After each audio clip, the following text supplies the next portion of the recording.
Tim. It is indeed your boy Tim, the handsome liberal. Welcome to the program. We're going to be talking about the possibility, I guess, or what is the possibility of America uniting. We are probably more divided right now as a nation than at any point in any of our lifetimes. I mean, I'm assuming because we had a civil war in this country that America has obviously been more divided than it is now in that period in history. But right now, as we stand, I'm going to submit to you that this country is probably more divided right now than at any point in your lifetime. Maybe if you were around during the whole civil rights movement, and that's before my time. I'm Gen X, so maybe if you're a baby boomer, you might be able to counter it with the civil rights era. Pretty divided during the civil rights era, obviously, as well. But right now, at least in my lifetime, you guys let me know. Maybe I'm getting it wrong. Maybe you have a difference of opinion. But in my opinion, I can't think of any time in American history that's been more divided than it is right now. So you guys let me know. In the comments, I'm not going to, just a bunch of acronyms here. Could I ask if you speak about the administration, why do you have all the Trump stuff behind you? We get that question all the time. Trump is the current president of the country. When Kamala Harris and Biden, we always hold up the Kamala Harris picture. And I mean, when Trump was not president, we had up Biden and Harris. So the Trump picture with J.D. Vance is up because that is who our current commander in chief is. We do also don the MAGA hat because of the name of the program. We do want to make it clear to everyone watching that we are MAGA friendly. We do believe in free speech. You don't have to agree or disagree with anything that the host or anyone else says on the program. And the purpose of having a MAGA hat is simply put, with a program like this, MAGA is going to see the name and they're going to say that, this shit is biased. They're going to tune out. So we want MAGA to know that regardless of what the politics of the show, the host, or any of the guests are, when you come on, you'll be given free speech without any censorship or time limits like anybody else. We treat MAGA just like we treat any other guest. If we got a difference of opinion, yeah, we'll push back. We do that with liberals as well. But we do believe in free speech, absolute. So that's why you see the MAGA hat and things like that. So getting back to the actual meat and potatoes of the program, we're asking the question, how can this great nation unite? And as you heard me state, I don't think that there's ever been a more divisive time in our history than we are dealing with right now. So I want to take suggestions from you.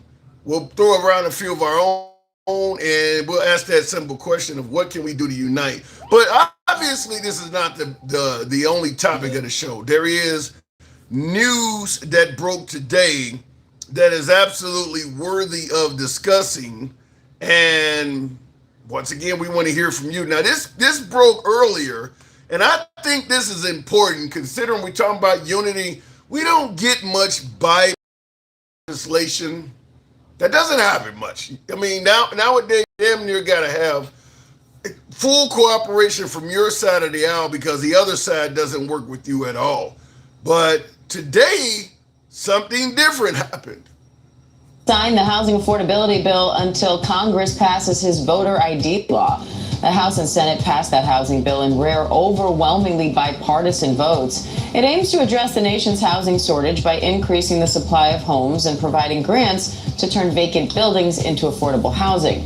President Trump was scheduled to sign the bill at noon today, but now he says that's canceled. White House correspondent Karen Travers is here for more on that. Hi, Karen, what's the latest? Diane, the president was set to sign this bill just after noon today, and 2 hours before he was going to do it, he announced on social media that he will not sign the bill. He will not have that event on Capitol Hill. This, he says, is because he wants to see lawmakers pass the Save America Act, which he... Now, the Save America Act should sound familiar. We covered it. We had a whole live show on it yesterday. But let's talk about this 21st Century Road to Housing Act that President Trump now refuses to sign. You see on the screen there, today's housing news conference and signing is hereby canceled until such time as we pass the desperately needed Save America Act, which I consider to be a national emergency. Wow. Thank you for your attention to this matter, Donald J. Trump. Now, Trump is suggesting that we need the Save America Act so bad that it's a national emergency. Wow. Look, if it's a national emergency, sign into legislation the damn Save America Act. Give him the Save America Act if it's a national emergency. However, have him show evidence to why he is suggesting that.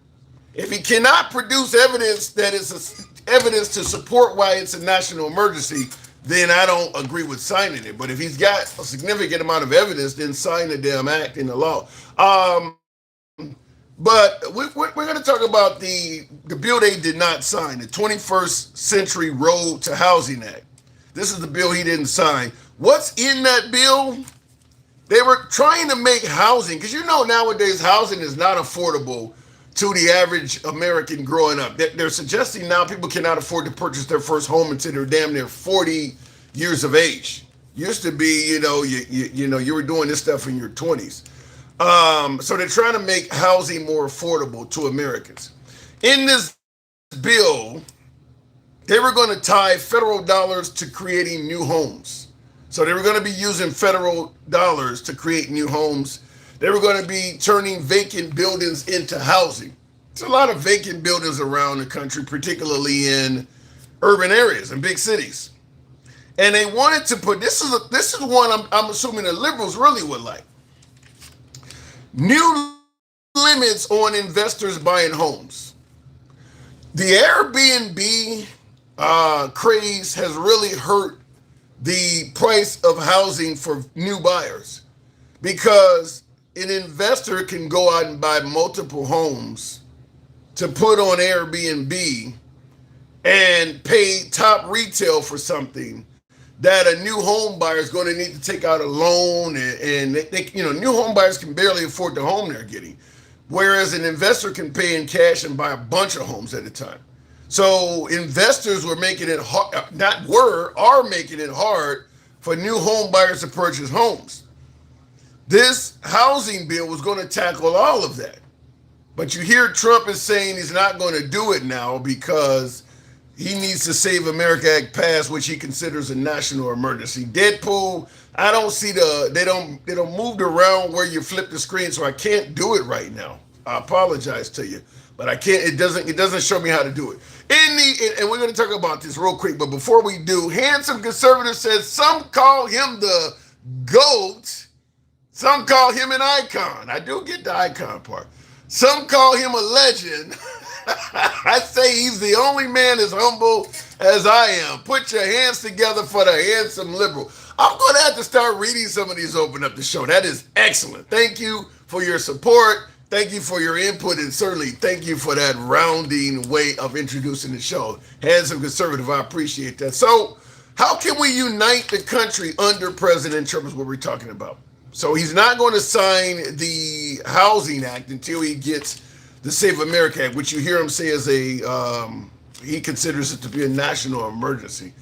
That's strong language. That's really strong language. But we'll continue. Before we get into explaining that, also, in addition to that, our second topic is Mom Donnie of New York. Mom Donnie is in the news. And look, he's already won his mayoral race out in New York, but he's in the news making headway. Sweep in New York City. That's right, Carly on top. New York City Mayor Zohran Mamdani says the results of Tuesday's primaries were the beginning of a political movement.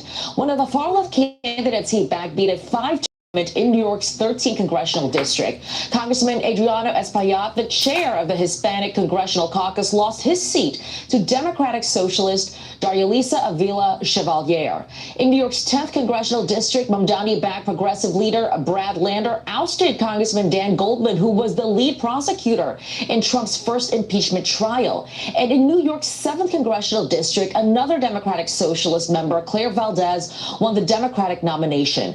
So Mamdani gets a sweep, very similar to what you often hear President Trump bragging about, that all his candidates tend to win. We're talking about potentially the rise of socialist candidates. I want to hear from you folks. What do you think that means for America? Keep in mind, there's a difference between a Democrat, a traditional Democrat, and a socialist. I would also submit to you there's also a difference between a traditional Republican and MAGA. And I've mentioned this many times on the show that President Trump has a lot in common with Bernie Sanders. One is considered far left Bernie Sanders. Trump is significantly more to the right than, say, John McCain, Mitt Romney, or even President Bush. Trump is to the right of them in many areas. The reason why I'm suggesting that Bernie Sanders and President Trump have a lot in common is because both of these individuals ran to be the leader of a party that they don't really represent. Bernie Sanders is a socialist, not a Democrat. That's why he has a hell of a lot of flack often, or he had when he ran for president, a lot of flack from the leaders of the Democrat Party, the Obamas, the Clintons, the Nancy Pelosi types. I mean, they were not a big fan of Bernie Sanders because he's not what the party traditionally represents. I'm comparing him to Trump because the same applies to President Trump. When he first ran for office, he had a lot of flack from the leaders of the Republican Party. The Bushes, the McCains, the Romneys, even the Reagan families, they didn't like him either. Because they both know, the left and right knows, that if these candidates win, they're going to change what the party stands for fundamentally. As I mentioned oftentimes, the Democrats prevented Bernie Sanders from rising to the top, so the Democrat Party remained intact. The right did not prevent Trump from winning, and the party has now been permanently altered from what it used to stand for. Small government, things like that, or family values, all of that type of stuff. Look, you got religion. I mean, you probably normally would not have expected the leader of the Republican Party to not be very religious, multiple wives, multiple divorces, multiple affairs, not necessarily a family values kind of guy. I mean, he's not what the Republican Party traditionally stood for, and neither is Bernie Sanders. But Mamdani is coming along, and Bernie Sanders-like candidates that are much younger are starting to look more appealing to America. So we're going to have the discussion about how you feel about the rise of socialism in this country. Now, I'm not saying a socialist has any chance of winning in Alabama or Texas somewhere, but if enough of them win in liberal states, they can still fundamentally change how the country is governed.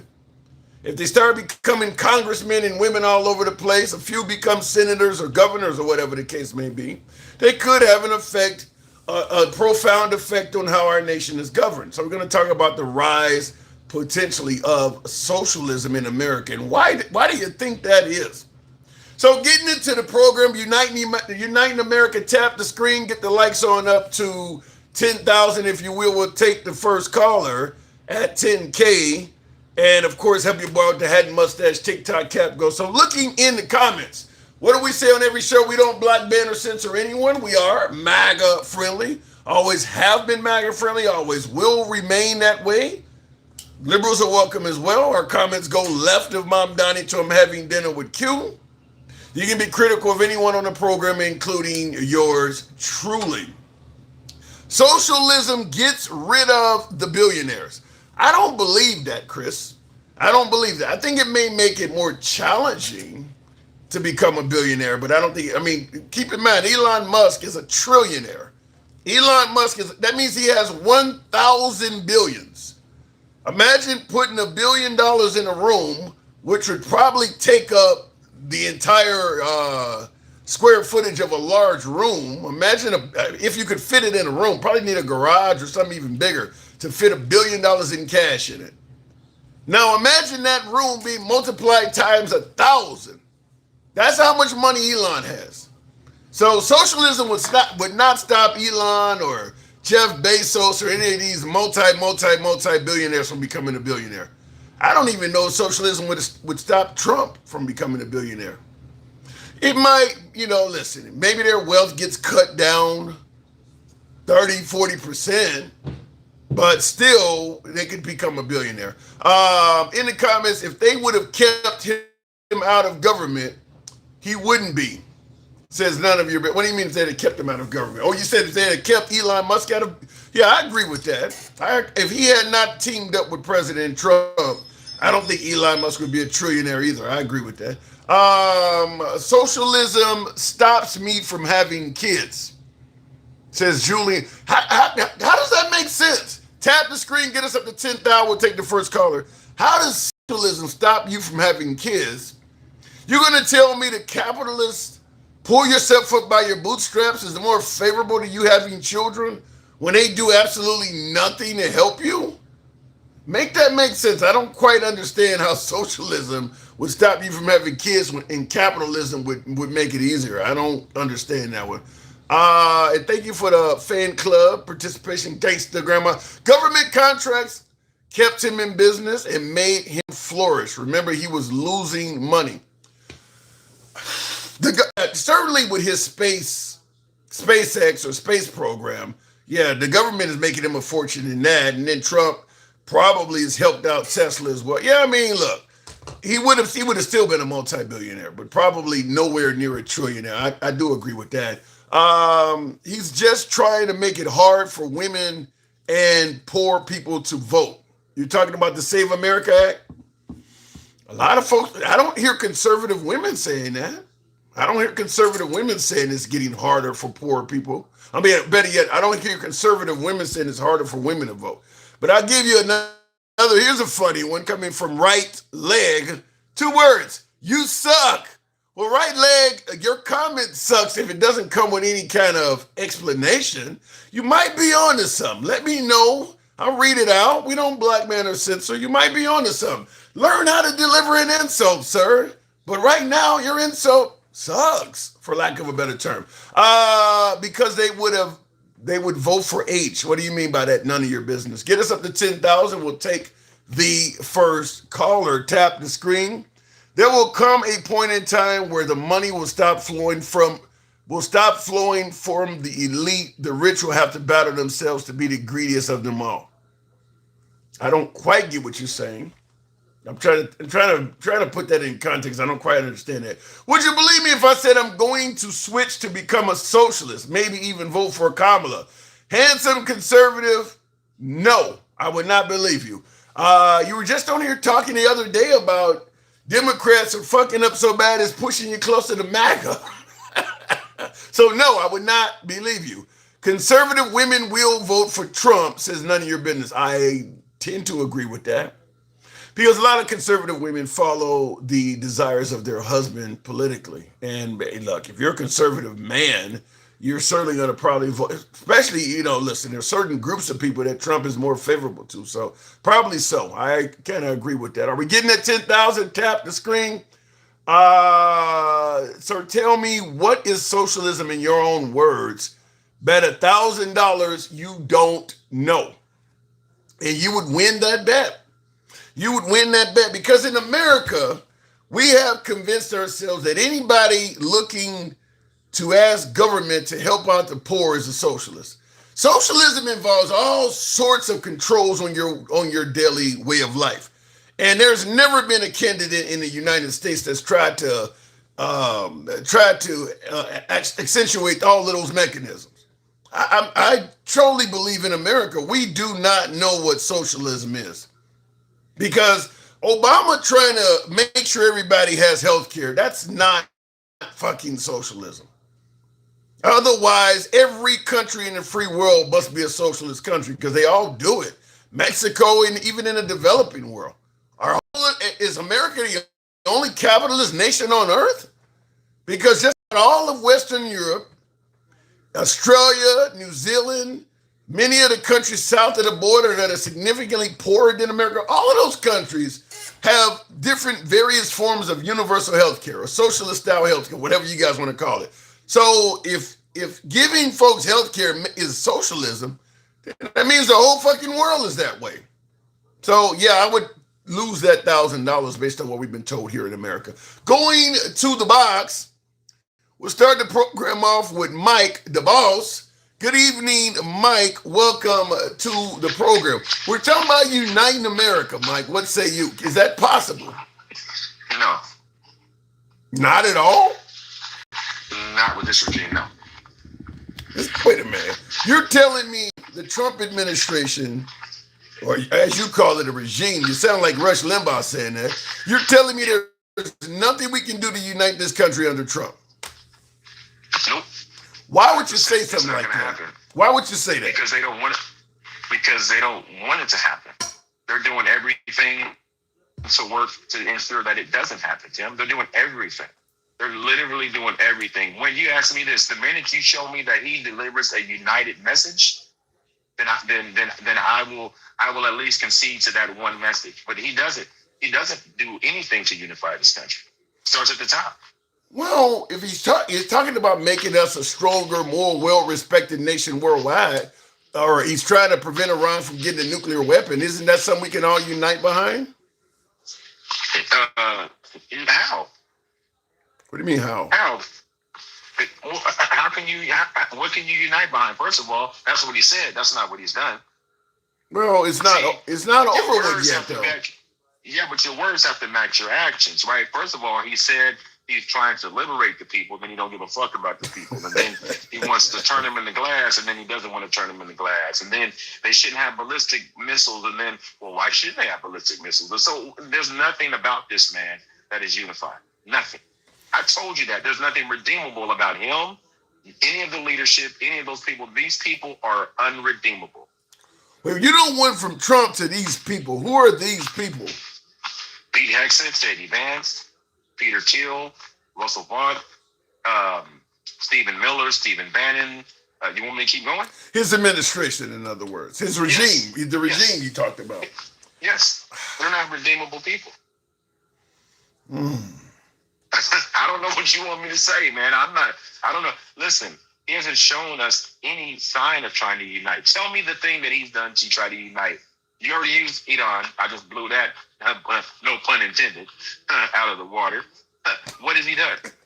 He's alienated the LGBTQ community. He's alienated Hispanics. He alienated black people, and he's alienated women.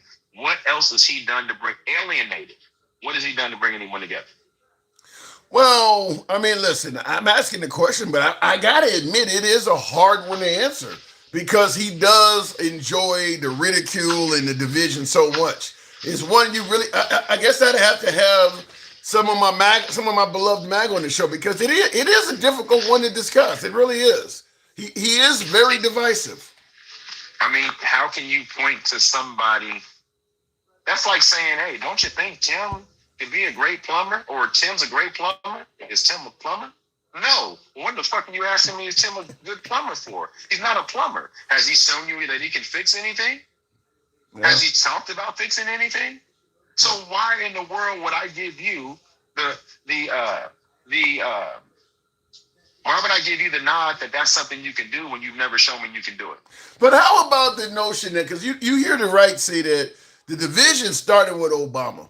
You know, yeah, Trump is divisive under Trump, but it really started with Obama. How do you respond to that? Because a lot of folks say that, you know, the way he would take sides with BLM and some of that stuff, that he is where the division started.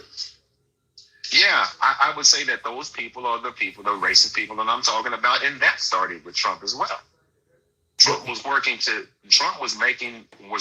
make Obama illegitimate even before he got in office. And the fact that they could say that he was the divider in chief because he could say, you know, Trayvon Martin could have been my son, because that's what a lot of them say. But they failed to realize he really shed a tear under Sandy Hook, right? When he got on TV and he broke down when those children were unalived at Sandy Hook. But see, they forget that shit, right? How don't you know? Somebody never understood that. How is it that a black man saying a black kid could be his son? You know, look, because that's how we look at people. That's the whole Martin McConaughey. Close your eyes now. Imagine that she's white. I mean, that's what he was doing. Now imagine that this person is somebody that you can relate to. That's what he was kind of indicating. I can relate to Trayvon Martin. Somebody, this guy looks like somebody that could actually have came from me. I don't see how that was so divisive. It wasn't. The reality was it was unifying, and they don't want him to be the unifier. You got to remember, man, to a lot of these people in this country, Obama was their absolute worst. The Obamas were their absolute worst nightmare. He dispelled every stereotype they have about black people. The nuclear family, check. Father in the home, check. Educated, check. Decorum, check. Everything he did went completely against what they stand for. Now let's fast forward and see what's in the office right now. A baby daddy, check. A felon, check. A womanizer, check. A misogynist, check. I gotta put no, because you're saying that Obama went against everything the right stands for. He went against every stereotype they push out, but he represented everything they tried to stand for. That is true. Right? That is true. Everything he is what they say this country should be. So when it was shown at the highest level, they were like, hell the fuck no. So because think about it, he's nuclear family, Christian, all those things. Yeah. I thought he checked all their boxes. Well, they say he's Muslim, Mike. They say he's a Muslim. They tried, right? They tried and that didn't work, right? So what happened? All they could do was demonize him and say he was a divider, but he really wasn't. He was none of those things. It feeds the narrative and they bought into it. If you had to close your eyes and listen to those two men speak without even knowing the color of their skin, you would 100% gravitate towards Barack Obama. It's not even a fucking question. If you just read the words on paper, if you read their resume on paper and you never looked at the two, you wouldn't even think the other one was a candidate for president, Jim. Let's be honest. You know what I did? You know what I did yesterday? What's up? You know what I did yesterday? I filled out some Department of Defense paperwork for one of my employees that's going in the military, right? Okay. So, as his employer, so I get the sheet. Damn it, I should have took a picture. The questions they're asking a soldier to enlist in the military, Donald Trump wouldn't even qualify to be a motherfucking soldier in the military. What do they ask you? I'm curious. Are you a felon? Any financial issues? Any character issues that we should know about? Is this person reliable? Is this person dependable? All of these things that's been through this will tell you exactly what I'm talking about. He would not have qualified to list as an Army soldier in the military based on that form I filled out yesterday. Well, you know they think the felonies. Put a 1 in the chat. Watch this. Put a 1 in the chat. Put a 1 in the chat if I'm telling the truth. I think so. I'm just telling you, Tim. We have. I think, but the felony thing, I believe that the right believes the felony thing is nothing more than a Democratic hoax. The Democrats trying to railroad President Trump. They can say whatever they want. The proof is in the pudding. It is what it is. I don't care what they think. That's what happened. Yeah. Oh, by the way, real quick, because I only got a few minutes. I got a meeting at 2. Real quick. Did you see that letter from the cheerleaders in the Carmelo Anthony case? Did you ever read that email? No, but I watched the Megyn Kelly presentation of the video today. I haven't been following that case anymore since it's, we've kind of moved on. But no, what did I miss?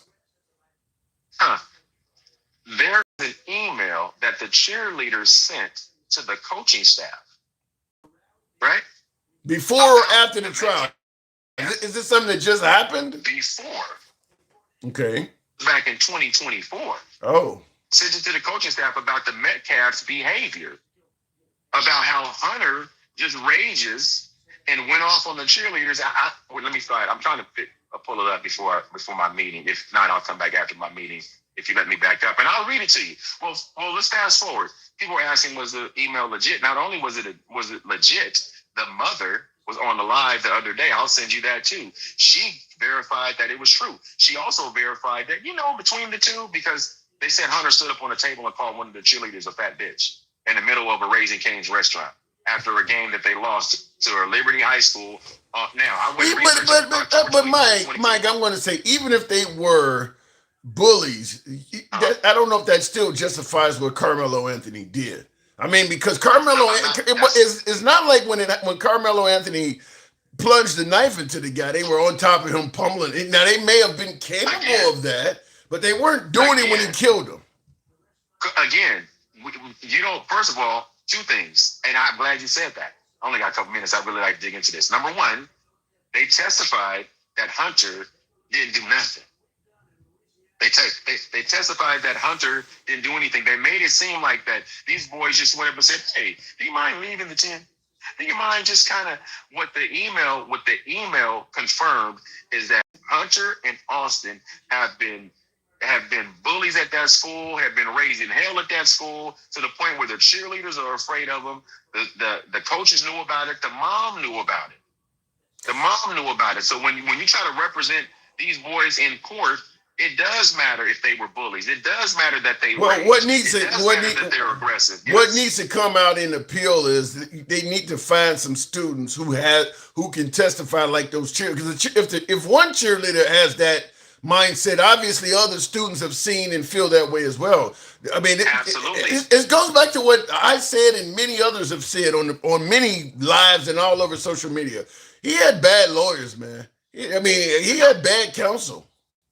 I told him, either they were brilliant or they were terrible. Meaning they sound terrible. If this cheerleader is out there, and they don't sit this shit a year or two ago, and his lawyers find it, they're not brilliant. They're not good lawyers. I mean, remember Johnny Cochran finding out. Remember Johnny Cochran finding out Furman used the N-word like a decade ago. That's what a good lawyer can do.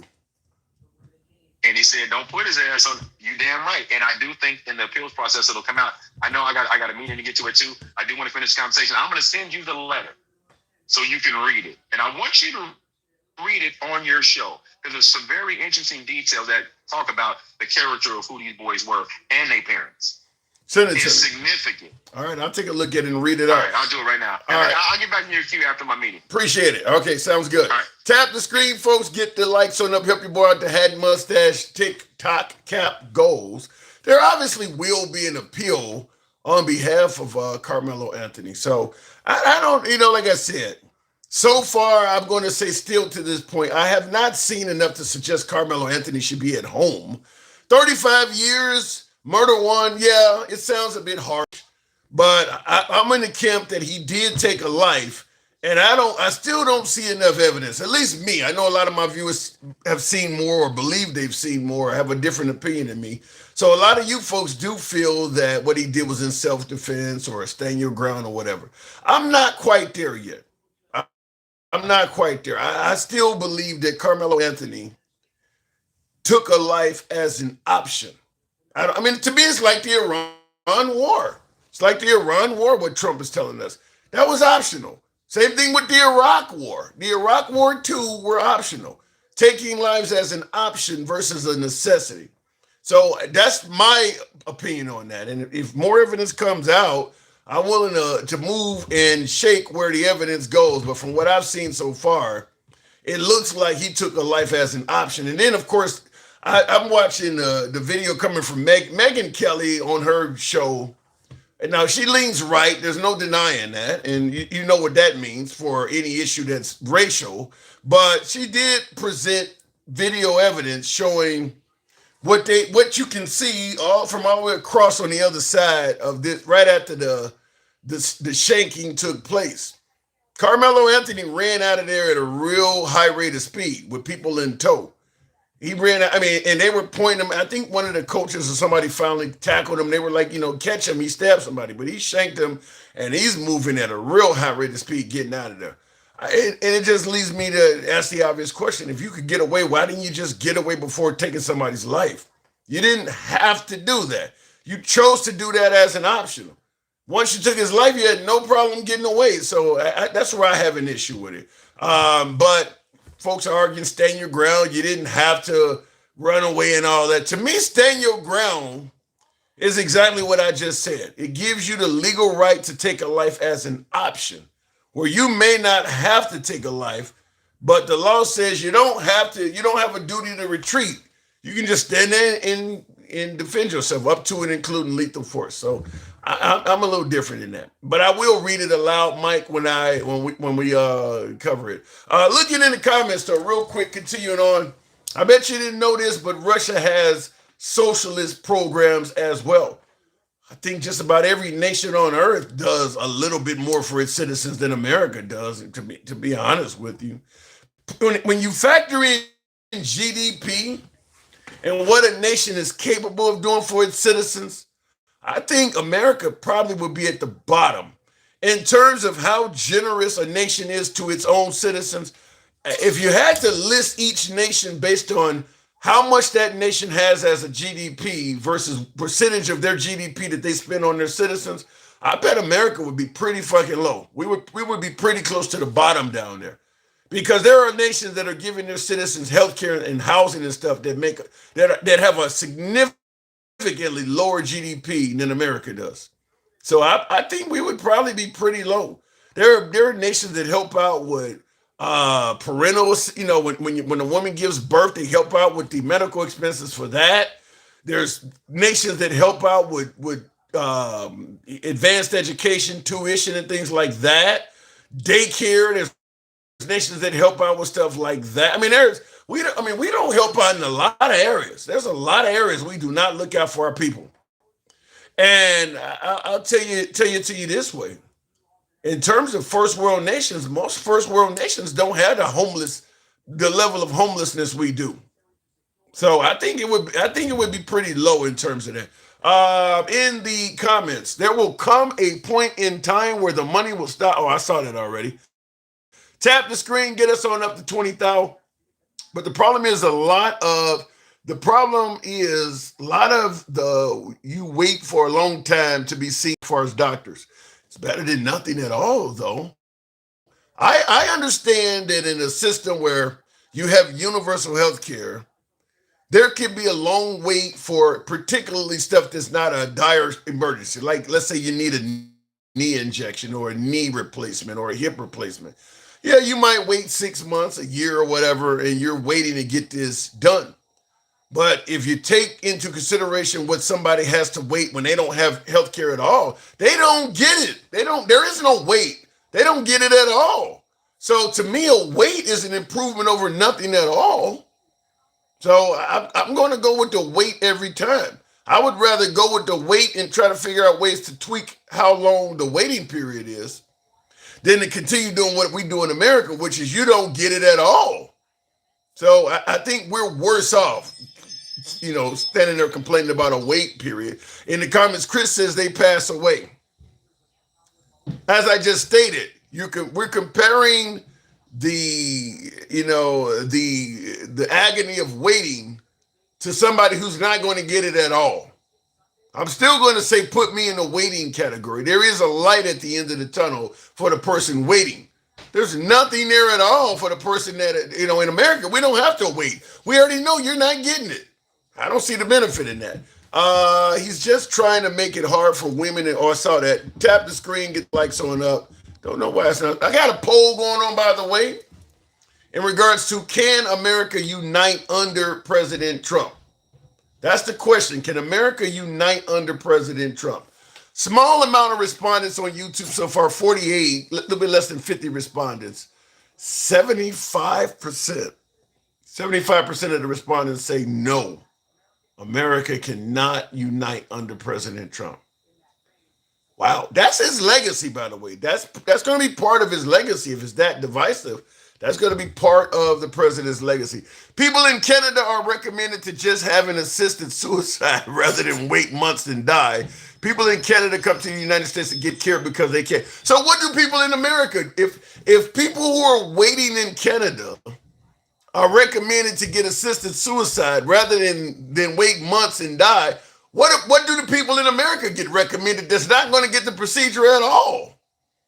We're complaining about the how poor the system in Canada is ran. Okay, so what do we tell the people in America who are not going to ever get it at all? Or should we skip over that part? Let me go back to the box, tap the screen, get the lights on up, if you will. Jeremy, welcome to the program. We're talking about, now you voted for Trump at least once, I believe. Uniting under President Trump. Is that possible? What say you? Good evening, Jeremy. Well, we would unite instead. We would unite it despite President Trump. So it can't be done with him. Well, it can be done with him, but more like in spite of him. Explain. So he's just not a good president, and he's not somebody that I particularly like because he's someone who doesn't follow up on his promises, and he just doesn't and seem to be doing anything right. He's really even amongst the right, most of the right has started to turn against him. And you are a former Trump voter. Do you regret your vote at all? Yeah, I already said it. I did. I've said that several times. Yeah, I think I may have asked you to. Wow. Do you have other folks, friends, family members, associates that's in your life that are still Trump on the Trump train? Yeah, my mom. Why is that? What do you think? What have you seen that she has not? She just doesn't pay as much attention to politics, so she doesn't. When she does vote, she kind of sticks with her vote, and so she doesn't see all the smaller details. She doesn't, and it's like paying. She'll just believe whatever Fox News tells her. Which at her, she's old. She's getting up there in age. She's in her 60s. So at that point, most people aren't going to stick around much longer. They don't have to worry about the same things we do when we're younger, and we're going to have to live with this for longer. It's interesting you said that. And it's kind of a peaceful thing.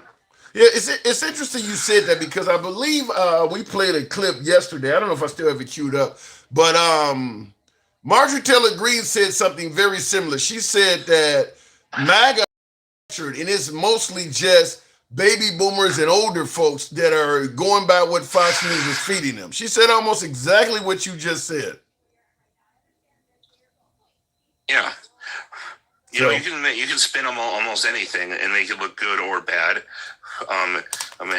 If you have enough media training, and that's what Fox News does is that, now I'm not going to just wail on Fox News the entire time because every station that has its own bias and, MSNBC is no better for Democrats. They do the exact same thing, but for them. And I don't disagree with that. I don't disagree that. Sorry about that. I don't disagree that MSNBC is Fox News in reverse, and I tell that to my MAGA viewers all the time when they're criticizing CNN and MS Now and all. I'm like, if you're not saying nothing about Fox News, then you're okay with biased news because you're right. They're doing the same thing in reverse. Like Trump is always criticizing the reporters and folks from CNN, but he's got Peter Doocy on, or Steve Doocy, whatever his name is, and he's letting this guy like this guy's doing the same thing you're talking about CNN is doing. He's just doing it on your behalf. He's doing the same shit. Yeah, exactly, and that's something I think we need to understand about what's going on. Now, the thing is, we can still unite though as a country, but there's something that the left wing, the center left, like the Democrats, are going to have to acknowledge that I don't think they're quite comfortable with. Explain.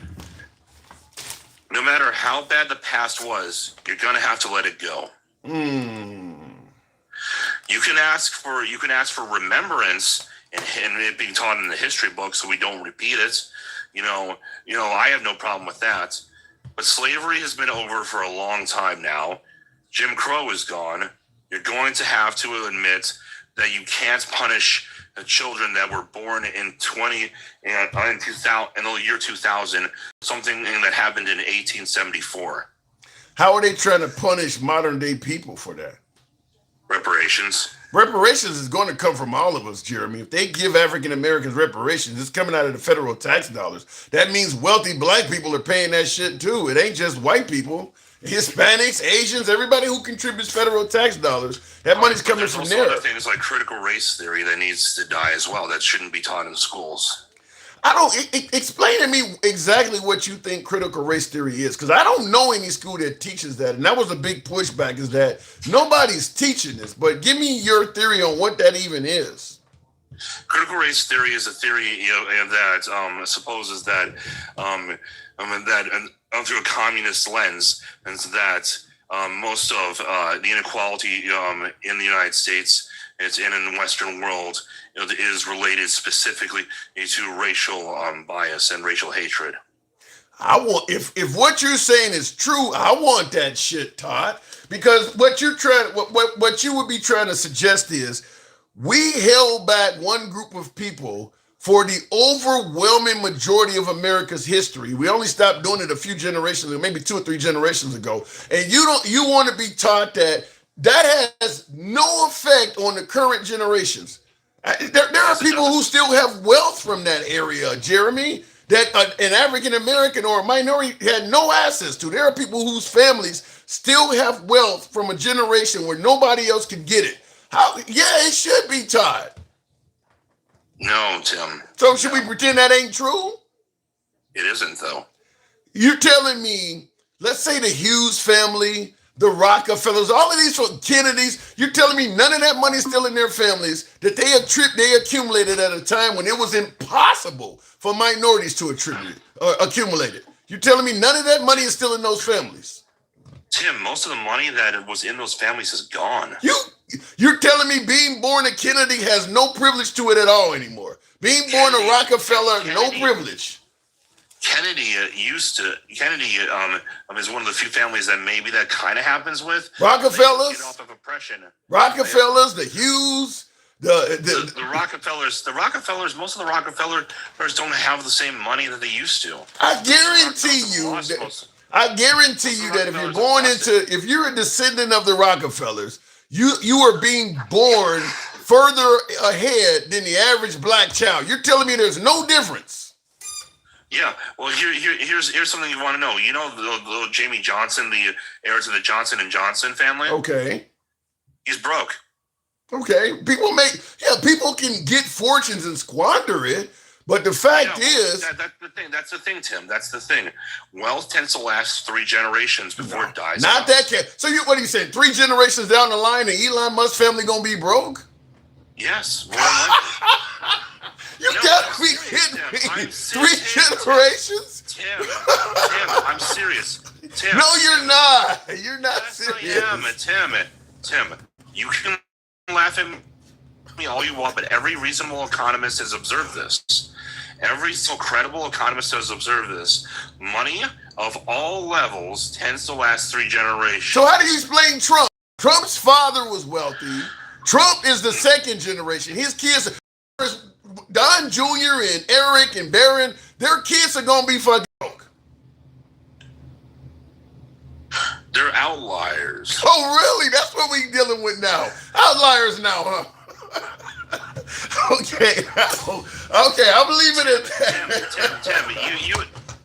Go ahead, I'm listening. Yeah, and again, you gotta, and there's tons of other examples I could give as to like how we've tried to enculturate racial hatred towards towards white people for things that most white people haven't been around for. Okay, and it just needs to stop. And the thing is, white people shouldn't join the likes of Nick Fuentes or other hateful people who want to do the same thing back, because that's just ignorance. That's just... Let me ask you this. How do you believe African Americans should respond to an administration that's naming bases back at the Confederates and literally getting rid of black history? They're treating Confederate history, which happened at the same time as the era you're saying to get over. How should we view that administration that seems to be more favorable to slave masters and oppressors than the slaves and the oppressed? What say you? Is the president the majority of everyone in America, including white people? Have you seen the size of his rallies? I've been to one. There's a whole lot of white people there, and they seem to like it. Tim, most people in America don't favor most of that stuff. Where are they at? Where the hell are they at? Do you go outside? Yeah. I see people all over the place that happen to be Caucasian speaking out against Colin Kaepernick taking a knee. But when folks walk down the street with Confederate flags saying all kinds of hateful shit, it's a whole lot less of them protesting. Where are they at?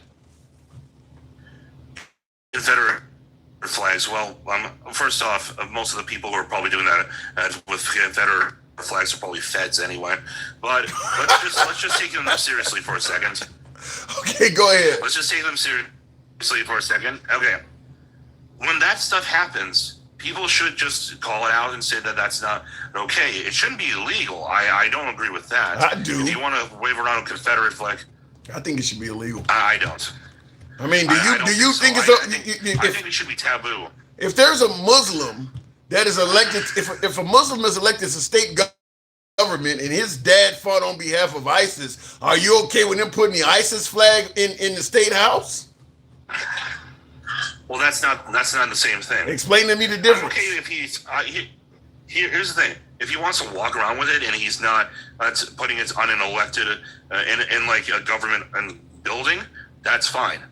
And because he's a private citizen. Okay, the Confederate flag is in government. Private citizen. The Confederate flag is in government buildings, Jeremy. Oh, I didn't say that I'm okay with that. Okay. I'm talking about, you're talking about two different things. In one hand, you're talking about some guy walking down the street with a Confederate flag. And on the other hand, you're talking about someone putting a specific flag of an adversarial nation and on the lawn of a government building. You're saying an adversarial nation. You do realize that's what the Confederacy was trying to be, an adversarial nation. That's why if someone wants to walk down the street as a private citizen with it, it's not the same as if they put a Confederate flag on the lawn of a government building as a government official. Do you believe an African American seeing somebody waving a Confederate flag, if they automatically assume that person is racist, do you think they're wrong for assuming that?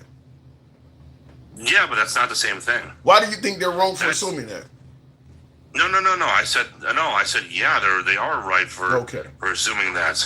I'm saying that's not the same thing. What you were talking about, so when it comes to making something illegal, was like you can make it an arrestable offense, versus something like, I don't want to serve this person because they walk around with Confederate flag. I'll ask them to leave my restaurant. Okay, that's a very different thing. There's a difference between choosing to disassociate with somebody versus saying, "Oh, you should go to jail." Yeah, but you do agree then that an African American looking at anybody supporting the Confederacy or waving around a flag or whatever, you do agree that they have a legitimate reason to think that person or that group of people are racist. Oh yeah, absolutely, 100%. Unless they're doing a Civil War reenactment, yeah, absolutely. That's a large portion of the Republican Party in the South, Jeremy. Well, that's something that we need to purge out of the party. Now, again, that's something that we can talk about. There's not one thing that we need to do in order to unite, but there are several things. And again, one of them is going to have to be for normal average people. Like, I live in Wisconsin. There's no Confederate flags here.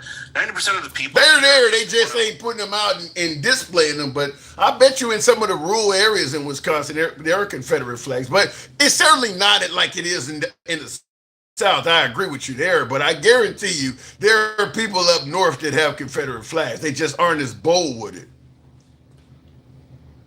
Nah, even then, I doubt that. Like Tim, the majority for me is here in my state. Like, if you met my dad, he's as conservative as staunch conservatives can be, and he wouldn't care that you're black. He wouldn't care at all. He just wouldn't want to be blamed. You don't know, Jeremy. That he never had any part of. That's what we've been hearing.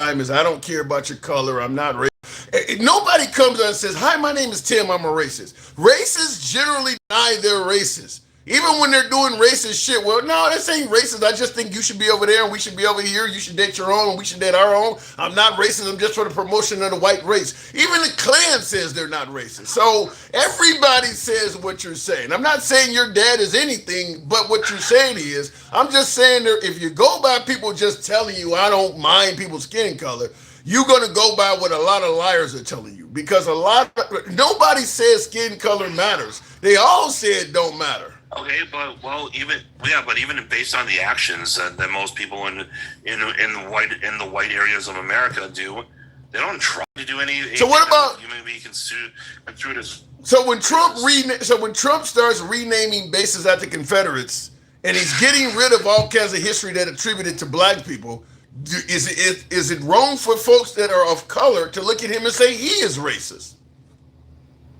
No, that's fine. We're getting so in other words, okay. So in other words, you understand that part there. Real quick in the comments before we continue, Jeremy. Jay Sid says, "Imagine you play Monopoly." I mentioned that before. Imagine you play Monopoly and the other players get to go around the board and buy up properties while you have to sit still and can't play. Then on the 20th round, you're allowed to start playing. That's the case for reparations. That's what I've said as well. But you hear my caller here is saying that really there is no effect of what we've done in this country for 400 plus years. There's no effect on the modern generation. You and I disagree on that. I don't think there's anything we've done in this country, whether it's saying the anthem, the pledge, or how we view guns. If we've done something one way for a long period of time, it has an effect on how we live today. I just don't. You and I totally disagree on that part. That's fine. But again, it just needs to happen. In order to really unite, you can't hold grudges forever, especially against people who were not alive to do most of the injustices that you're angry about. You see, you can have, that's why I'm okay with Black History Month. That's why I am okay with things like, slavery being taught in schools. And actually, I think it should be. That's why I'm okay with making movies like 12 Years a Slave, or shows like Roots. I'm okay with all that, okay? What I'm not okay with is saying things like, all white people are just inherently racist, or black people can't be racist themselves. We're having just attitudes like that. That's not okay. It should be made fun of. It should be taboo to say stuff like that. Well, if that's the case, though, you do realize they're accusing African Americans of burning down whole cities and shit. I mean, if you don't want people to be stereotyped, you got to understand that blacks are being stereotyped. I mean, there's all kinds. You know the popular stereotypes of African Americans. There's plenty of negative stereotypes of African Americans. Just like they don't work, they sit on welfare all day, they're lazy. You can't complain about whites being stereotyped without pointing to, or at least addressing the fact that there's a lot of whites that stereotype blacks. Yeah, that's fine. Yeah, unless it's in comedy, because I think comedy is one of the few places where you can say things that you probably shouldn't say in real life. I don't think that those stereotypes about black people are okay either. I think that even though there's more black people that commit more violent crime than white people, I don't even think that's overall, true. Most people don't commit. Let me finish. Most black people don't commit violent crime. Period. It's just of those who do. There's more of that. Do you think the system? Do you think the system treats all races equally? No, unfortunately, it doesn't. And you don't want them to have a gripe while you're admitting that it's you understand the folks walking around with Confederate flags may be racist, and you're also admitting the system is not treating folks equally, but you want them to shut up about what happened in history while you're kind of admitting it's still happening now. Except, Tim, when I said it doesn't treat everyone equally, I was actually talking about DEI. The DEI thing, listen, I've heard Charlie Kirk on that, and I've heard Trump and all that on the DEI thing. I'm talking about the criminal justice system. Do you think that treats everybody equally? I don't think it's 100% perfect, but I think it treats people equally more often than not. It's not perfect, and one thing I really think needs to happen is we need to have more public defenders, so that way they're not overwhelmed with different cases, and they can actually do their jobs well. Because I don't like the idea. I don't like the idea that, and I'm sure you can and I can agree on this, that I don't think that your pocket and your wallet should be able to determine whether you're innocent or not. Yeah. But the thing is, I think that that's something that can happen to anybody. I don't think that's a black or white thing. Yeah, but it's the over policing. It's the fact that they've been able to show that African Americans in front of a judge for the same crime as a white person get a tougher sentence. I mean, there's enough history on this, Jeremy. You yourself are a reader and a researcher. Try finding studies that suggest that whites and blacks get treated the same way in court versus the studies you can find that suggest it's just the opposite. Even the police. Even a lot of police officers, folks who work for the police department, defense attorneys who work in the courts are telling you this stuff is biased. I mean, you don't have to take the word of African Americans that are trying to recite what happened in slavery. Take the word of people that work in the system of all races. Talk to a white defense lawyer and ask him, does the system treat your African American clients as equal to? Just talk to them. They're telling you. Cops are telling you. People who work the system are telling you, yeah, it's unfortunate, but yes, they'll make it clear to you that, yeah, the system is a little bit skewed. Don't get in trouble is the advice, because, if you really want to avoid an unfair system, start by not committing crimes. But even if you do commit a crime, the system shouldn't treat you, less fairly than somebody else that did. And they all tell you that. Last word to you, I got to move it on, though. Sure, yeah. Well, again, I do still think that, back to the main points, that we can still unite, but there needs to be a belief that the people who are here now are responsible for what they do now and not from what ancestors did, because otherwise it just never ends. Now, one thing that I think we can do to unite, that I think will help out a lot of people, is I think we need to find issues that everyone agrees on. For instance, a good example of this would be that there are some states in which it is okay, under the law, to marry someone under the age of 18. I think we could reform that and make it so that way those things are no longer possible. If we started focusing on universally agreed upon things, I think we'd find that the left and the right are not so different. And of course, we would have to Tim, we need a unified goal. We need something that we can both work towards together.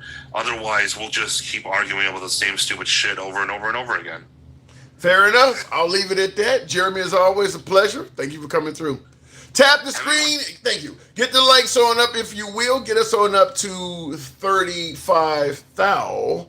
This guy talks a good game, but that's his bird, man. We live rent-free in white people's heads, says Crappy. Well, look, there's benefit to having boogeymen.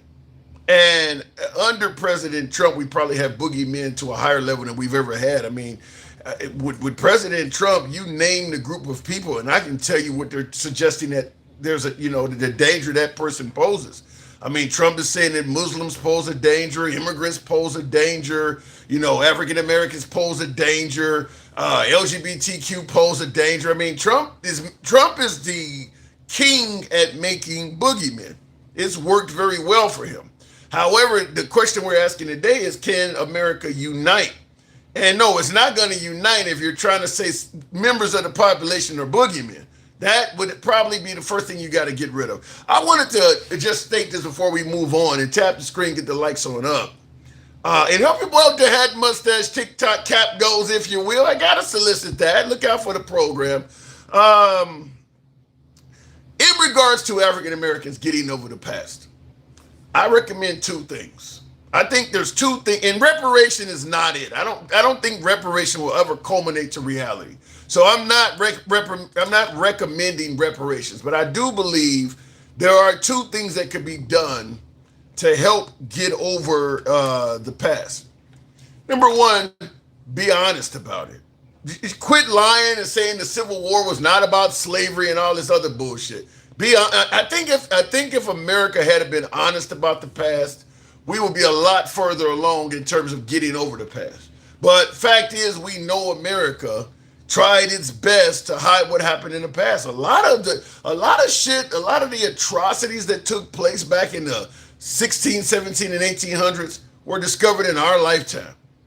mass graves and people's property that got taken and lynchings and all kinds of stuff. A lot of that stuff was discovered just in our lifetime. So number one, be honest about what happened. Put all the cards on the table. That's what happened in Germany after the Third Reich was defeated, which is why it's not as hostile there about it, because all the cards are put on the table. Now, I'm not going to give credit to Germany for that.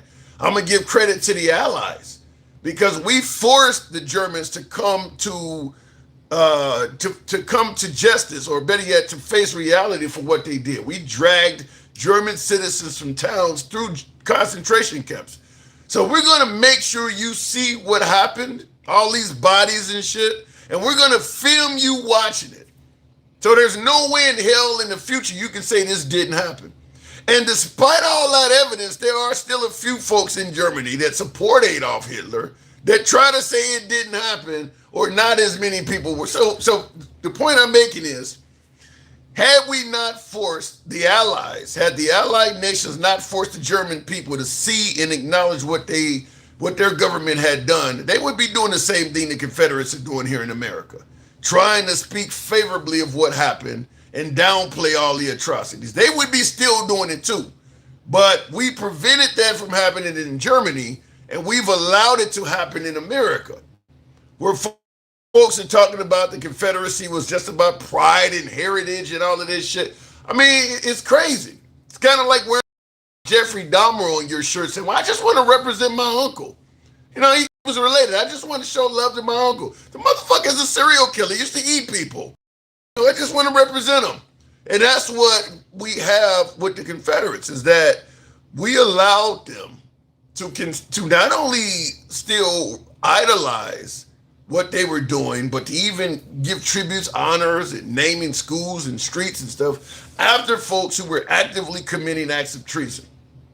So number two, in addition to being truthful about the past, that needs to stop. You can't expect the victims of the past to stop talking about being victimized when you're allowing the victimizers to still celebrate and honor what their people were doing. Until those two things go away, you're not going to get people to stop talking about the past. Because what we have is the group of people that are suggesting African Americans need to get over the past and stop having gripes about it are the same folks that are defending the Confederates' right to talk about their past and honor their ancestors. You're never going to get over it like that. You want them to stop talking about it. You gotta have the folks who are celebrating the oppressors and celebrating the slave owners. They gotta stop talking about it too. And there's no push for that on the right. They're okay with the slave masters and the oppressors still being honored.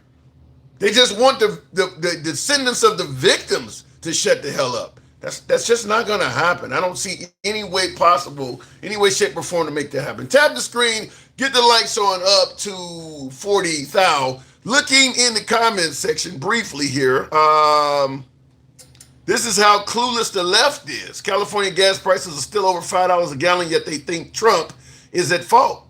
Look around Cali. What other states add foods? Let me push back on that. And you're right, California has high taxes and the cost of living in California is horrible. But you guys spend a whole lot of time talking about the high cost of living in California, and you don't say anything about the deplorable conditions in Mississippi, rural Louisiana, Kentucky. There's a lot of Republican states with no liberals around at all, where the people are living like shit. You guys are talking about California and ignoring all of that. The literacy rates are the worst in Republican states. The healthcare rates are the worst in Republican states. Infant mortality, the worst in Republican states. And you're focused on gas prices in California? At least the motherfuckers in California got jobs and enough to pay it. There's plenty of cars on the street in California. We're talking about Republican states where people don't have healthcare. So I'm not going to deny that things can be ran better in California, but those Bible Belt states, people are living dirt poor, and you're focusing too much time on liberal areas. You can criticize the left, but you need to take care of your own while you're doing it. And that's just not happening. Other than Texas and Florida and maybe Georgia, there's a whole lot of shit in between that's not doing very well. And you're talking all the way about what's happening in California. Ain't no liberals around. What's your excuse? Tap the screen going back to the box in the comment section if I can. Talk about uniting the country under President Trump, whether that is even possible. As you see, some of my viewers are saying not. I don't know why YouTube on this particular device seems to be frozen. Before I move on, I want you to hear this quick clip because this is kind of pertaining to what my last caller was talking about in regards to, the difference between MAGA and the Fox News viewers. And I don't know what's happening here, but give me a second here. There we go. I actually don't believe that. I actually see it more the other way around.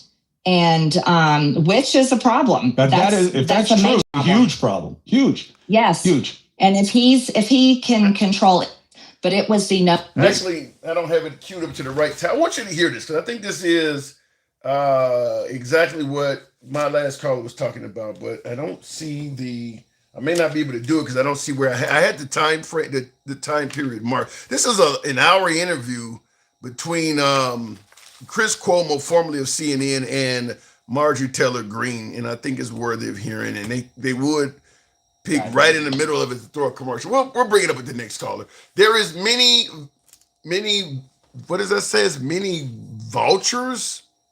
I don't know what you're trying to spell there, Julian Boucher. They'll pick your vultures is what you're trying to say. Okay, there are many vultures. They'll pick your bones clean before morning. Okay, I don't understand the relevance of that, but you can let me know in the. What do you mean by there's many vultures? And I'm gonna see if I can clip this in here.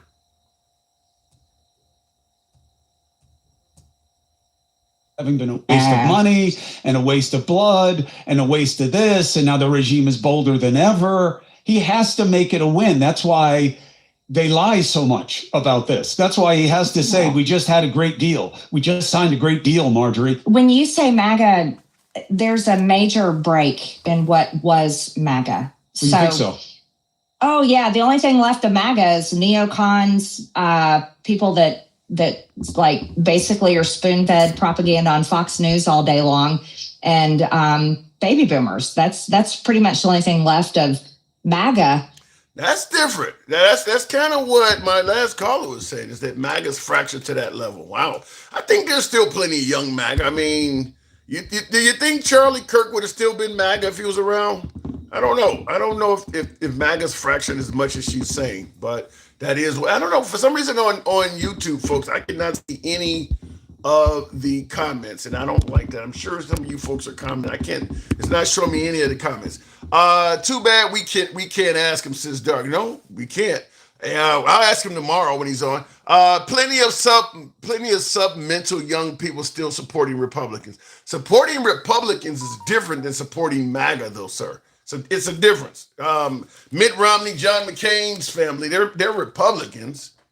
You got Tom Massey that Trump has had primary. You got a lot of Republicans. Those are not MAGA, though. There's a difference between MAGA and Republicans. So that there is a difference there. Let me go back to the box, and we'll make it happen with Moon. Good evening, Moon. Tim Scott is MAGA. Yeah, Tim Scott is MAGA. The ones who are going to defend Trump no matter what, even though you might be able to find clear-cut evidence that they're defending something that maybe a few months or a few years ago they were adamantly against, those people are MAGA. They're not going to criticize Trump no matter what. But you're starting to get more folks that will speak out if he does something that they disagree with. But the MAGA side of the aisle, they're certainly in terms of politics, MAGA is not going to push back on Trump no matter what he does. You're starting to get some of them are fracturing off. Stick, good evening. Stick the ruler, are you there?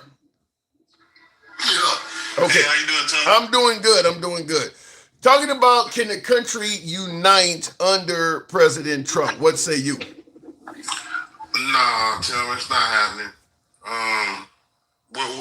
Okay, so what has he done in your eyes to where it's something that the United States, as a whole country, minus race, what has he done for us to unite? He secured the border. I think that was wanted. That's not uniting. Stop it, Tim. No, you said what has he done? What has he done that everybody can get behind? I think everybody wanted the borders to be secure, right? Everybody did want the border to be secure. Everybody wasn't focused on the border to, marginalized communities that had their grievances, and not one of those communities was the border a grievance. So that was a MAGA talking point that's always been Tea Party and people who don't like other races. Let's just keep it serious, keep it straight up. They don't like other races, so they are who they are. They're out there out front waving their flags, and they got their. That's not all of MAGA, though, Stick. All of MAGA are not people who don't like other races. So for whatever reason, Trump said he hates Democrats. Yeah. With an S. Yeah. So I'm saying it the same way he says it. If he can feed his people whatever he wants them to hear him say, and they want to run with it, the right to run with what I see. I see them doing something. I'm gonna make, if you part of MAGA, you a part of it. That's you. That's who you are. Yeah, but how do you respond to some of my MAGA viewers who might say, look, the Democrats were not giving us any viable option. We didn't think Kamala Harris was capable. You guys were trying to put a weekend at Bernie's up there for another 4 years. I mean, now that we've seen Biden post his presidency, it's pretty clear Biden was not capable of running another term. And the Democrats tried to push this guy through. So we can talk about Trump, but they're going to say, look, for all of Trump's faults, you guys didn't give us a choice in the matter. We couldn't take what you were offering us. You can take whatever. Right now, you're taking whatever. Today, you're the shape of a star because he has his silly putty goddamn stencil, and it's full of shapes. It's full of circles. You've been a circle before. What are you talking about? Wars. Yeah, no New Wars shape was a circle because it basically is an example of being the world. So at the time that they were a circle, it was no New Wars. As soon as his goddamn ass got into office and he did his Iran shit, he turned them into a rectangle, right? He turned them into a rectangle. So again, now we're back at the star. They are stars right now. He's taken his stencil and he shaped them into whatever he wants them to be. That's who MAGA is. They will be fluid like water, but the only difference is he trims off the fat with the stencil. You know how if you got too much, the extra oozes out and it cuts off. Yeah, that's what happens with MAGA. For the ones that don't like it, you're the piece of little Play-Doh that was too much. I don't know if I see it like that. I will tell you this. Like Jeremy, who voted for Trump before, and I've had other views on here who have voted for Trump, they're not exactly elated with what Trump is doing. But look, I say this all the time, whether you're African American, whether you're white or Hispanic, there were legitimate reasons to vote for Trump. I understand it. So you're not faulting people that voted for Trump, are you? Because what Trump is doing is not what he promised. What you're saying was there was legitimate lies that Trump told you that he was going to do. And that's the reason why you voted for him, because you believe the lies. Every politician lies, though. You're one of those people. Well, no, he wasn't a politician. Neither the first time when he told 33,000 lies or this time. And I think they're still counting. So my whole point of it is, again, Tim, like MAGA, y'all got this idea in y'all head that whatever Trump says, it's okay. Even though, again, he trims the fat a lot because he's losing y'all. I mean, y'all lost Marjorie Taylor Greene. That was a big chunk of fat or a piece of Play-Doh that got cut off. And anybody that's been, I'm just saying, she couldn't fit. And so when he pressed down on the star, and the extra Play-Doh was Marjorie Taylor's. Oh, I'm figuring out what you're talking about now. Those little toys with the, yeah, I know what you're talking about now. Yeah. Well, I don't think it's that she couldn't fit them. The problem with Trump, it kind of reminds me of the old 1980s song by Janet Jackson, "What Have You Done For Me Lately?" The problem is Trump demands 100% loyalty and compliance. So even if you got somebody like Liz Cheney or Marjorie Taylor Greene that is voted in over 95% of the time, if it's not at 100, you can find yourself on his bad side. And I think that's a big fault of the president, because you got true blue MAGA conservatives you're kicking to the curb off of a single issue. And he does that over and over again. Well, the whole thing of it is kicking people off the curb ain't the problem. It's you hard their ass any goddamn way. You are the person that had all the faith. Just like, okay, let's just say Pete Hegseth, right? Right now he's the Secretary of War. Yeah. Okay, so Trump had already said, shit, if it don't go the way it's supposed to go, I blame Pete. If it don't go the way it don't supposed to go, I'll blame the vice president. Yeah, he's already late. But you know, MAGA's going to suggest that's a joke, though. And I agree with you, because Trump has shown that he would do that in real life. So I don't know why they would think it's a joke, but MAGA's going to say that's a joke.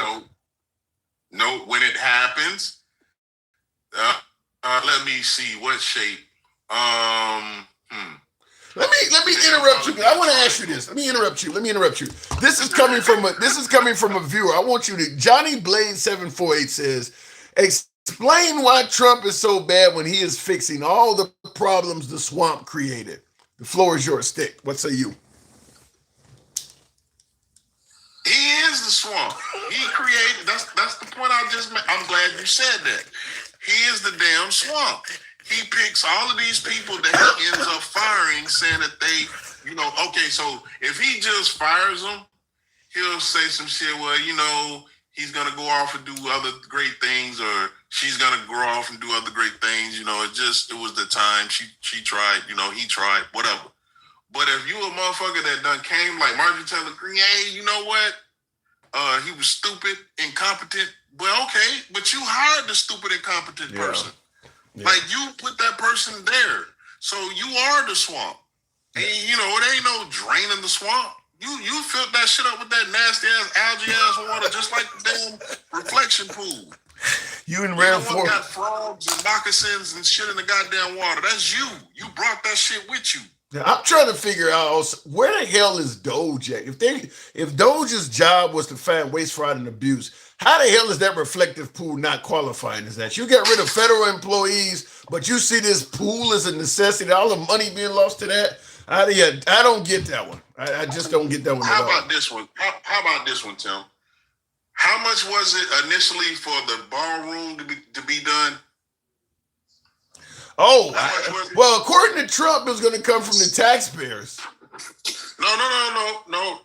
Now it's going to come from the taxpayers. I mean, no, according to him, it was going to come from donors. That's what I meant. It was going to come from private donors. Okay, so now it's going to, the first thing was, I got $200 million I need. It's going to be all from donors, right? Then it went from 200 million to 400 million, right? Mm-hmm. I heard it has went up to $1 billion. And now the taxpayers have, okay, so let's say you just only had 200 million from private donors. The other 8. Why isn't why isn't the stub on it 800 million? Here's my issue with it. I don't. When Trump gives numbers, I don't know what you can and can't believe. But that viewer, Johnny Blaze, is saying you're giving typical swamp creature answers. He's saying you're still not explaining what was so bad about Trump, or what's so bad about Trump. Everything. His essence. He's cursed. His essence. His essence. His essence, man. I mean, when he's sitting around, people got to get away from him because he's farting and shit. Oh, come on. Man, look, listen. He's a walking, talking curse, man. He's always been a walking. That's why he has the herpes hands. Like, this is what I'm trying to tell you. He's a walking, talking curse. His fear over everything was trying to dodge diseases. Herpes. But you're the one going and sleeping with these bras, but you're trying to dodge diseases. Stay away from East European bras. If you're trying to dodge a disease, you need to make sure she's not from over there, and you need to make sure when you do bring her over, make sure she's clean. Herpes hands. Oh my God. So I want to. You don't remember he had the hands? Yeah. I've posted pictures of his hands with the makeup on them. I've posted pictures on them. Yeah. So how do you? One of the other, before I move it on, one of the other topics we're talking about is Mamdani endorsed multiple socialist candidates that are doing well. Are we dealing with a rise in socialism in this country? Oh yeah, because the people are starting to see, oh, they ain't really trying to help me. Oh, they're not really trying to do nothing for me. So I'm gonna try this out. Okay, how about this, MAGA? The same reason y'all said, and the same reason these coons say, oh, well, the Democratic Party ain't ever did nothing for me. Let me go vote for the Republicans. Let me see what they gonna do. And they got what, 18 to 20% of the black male vote. Now the women were smart as hell. 92% of them said, oh, fuck no. Yeah. But I'm just being honest. They were right. Why do you think Trump did so much better with black males than black females? He did much better with black males only because they were males. And they in a sense, the ones that voted for Trump, not me. The ones that voted for Trump and like Trump and see something even in Trump, I believe that they the ones that can't make it in the black community. Come on. I gotta disagree with you. I believe a sister done hurt him. Hold on. I believe a sister done hurt him. Maybe didn't want him in high school. And they saw.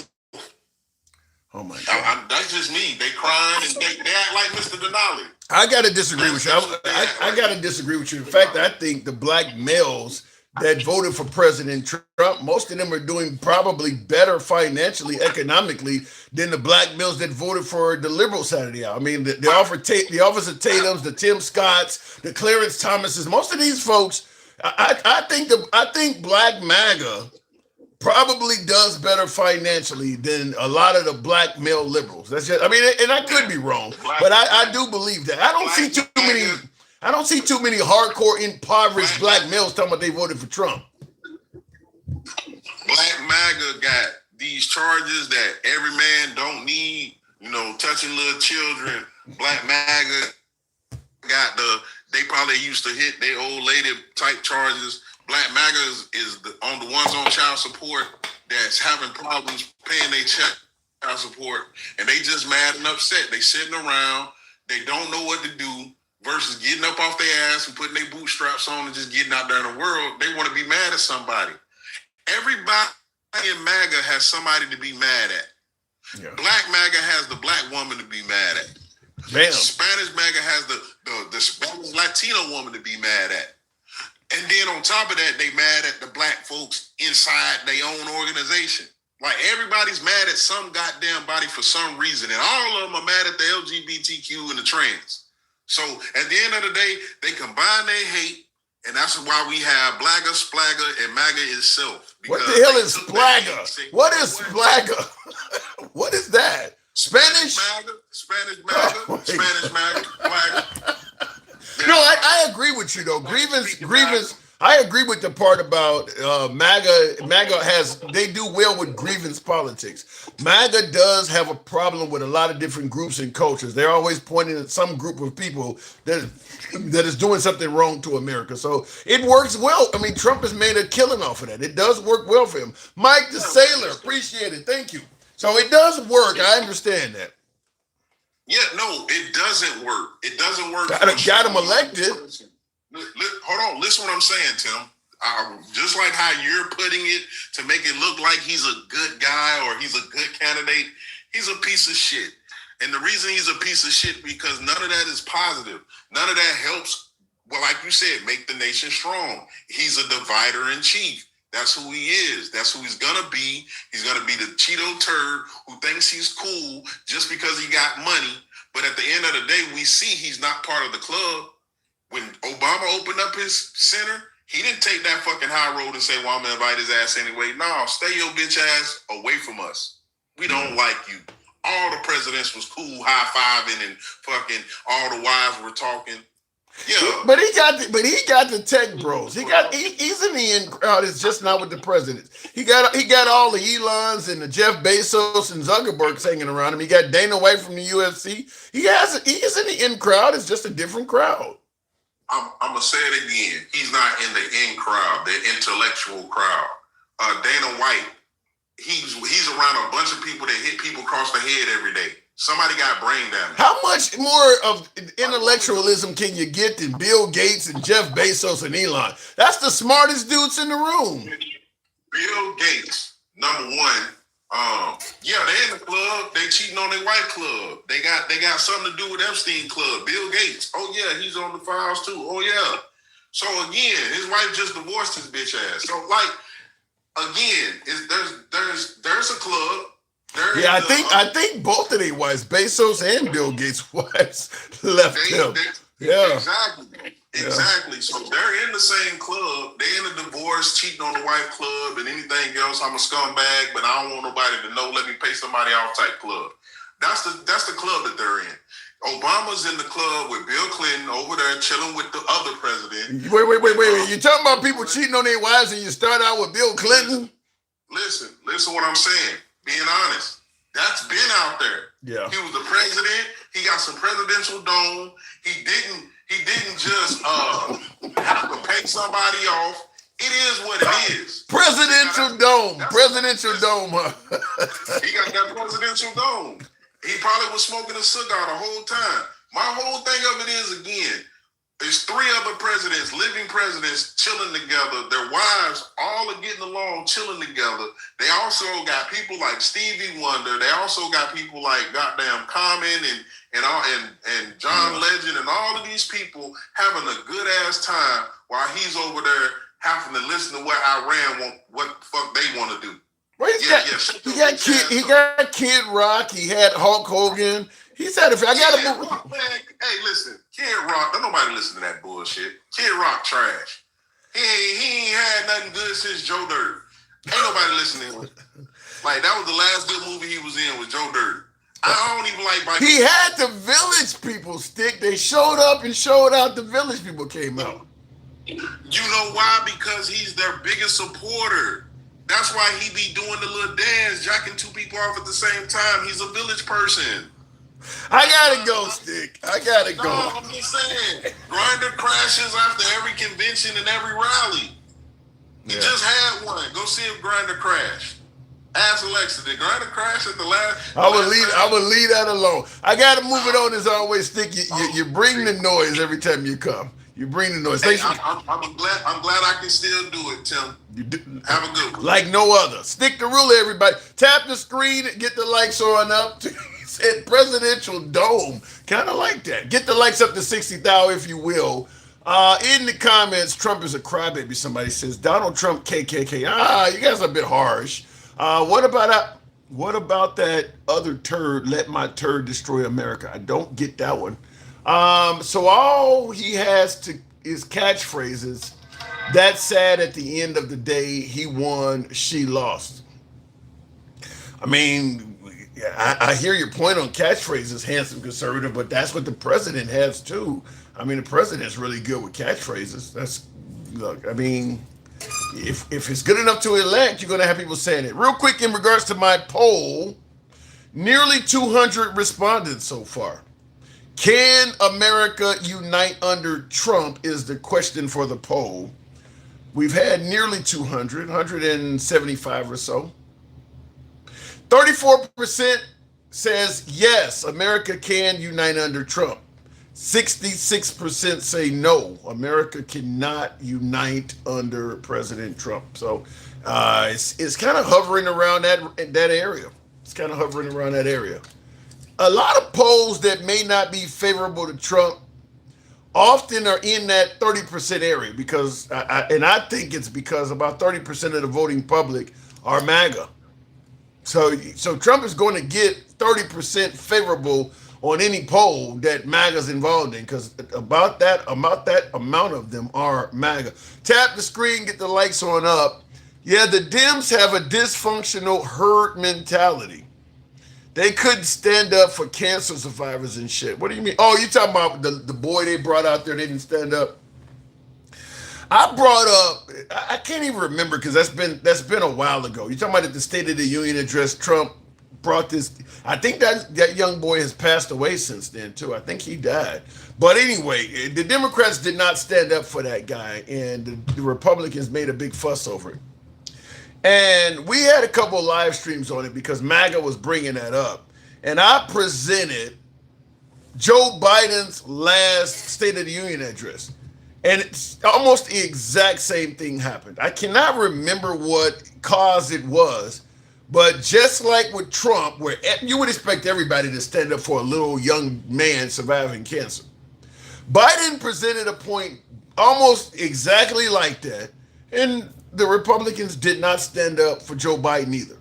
So this is why I always say President Trump was much better at selling messages, selling negativity, and trashing his opponents than the Biden-Harris team were. Because Biden didn't make a big fuss about it. Whereas the Trump administration was trying to use it in commercials and ads and every damn thing.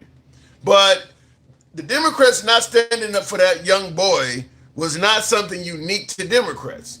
If you look at Biden's last State of the Union address before he left office, he said some things that the right should stand up for too, and they did not stand up. So that's just kind of how it works. I mean, in this divisive era we're in, people do not stand up for the opposition, even if the opposition does something well. Like you often hear MAGA say, even if Trump cured cancer, the Democrats wouldn't support him.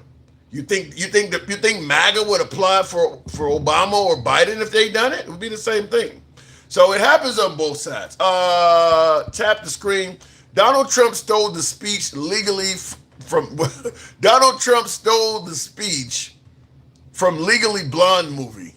I don't know about that one. I haven't heard that. I know Melania Trump took a Michelle Obama speech, so I do know that. Democracy is an illusion.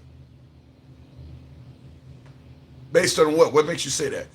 Yep, and I see in the comments, Moses says Trump's wife plagiarized Michelle Obama's speech. Shut the fuck up, greatest president ever.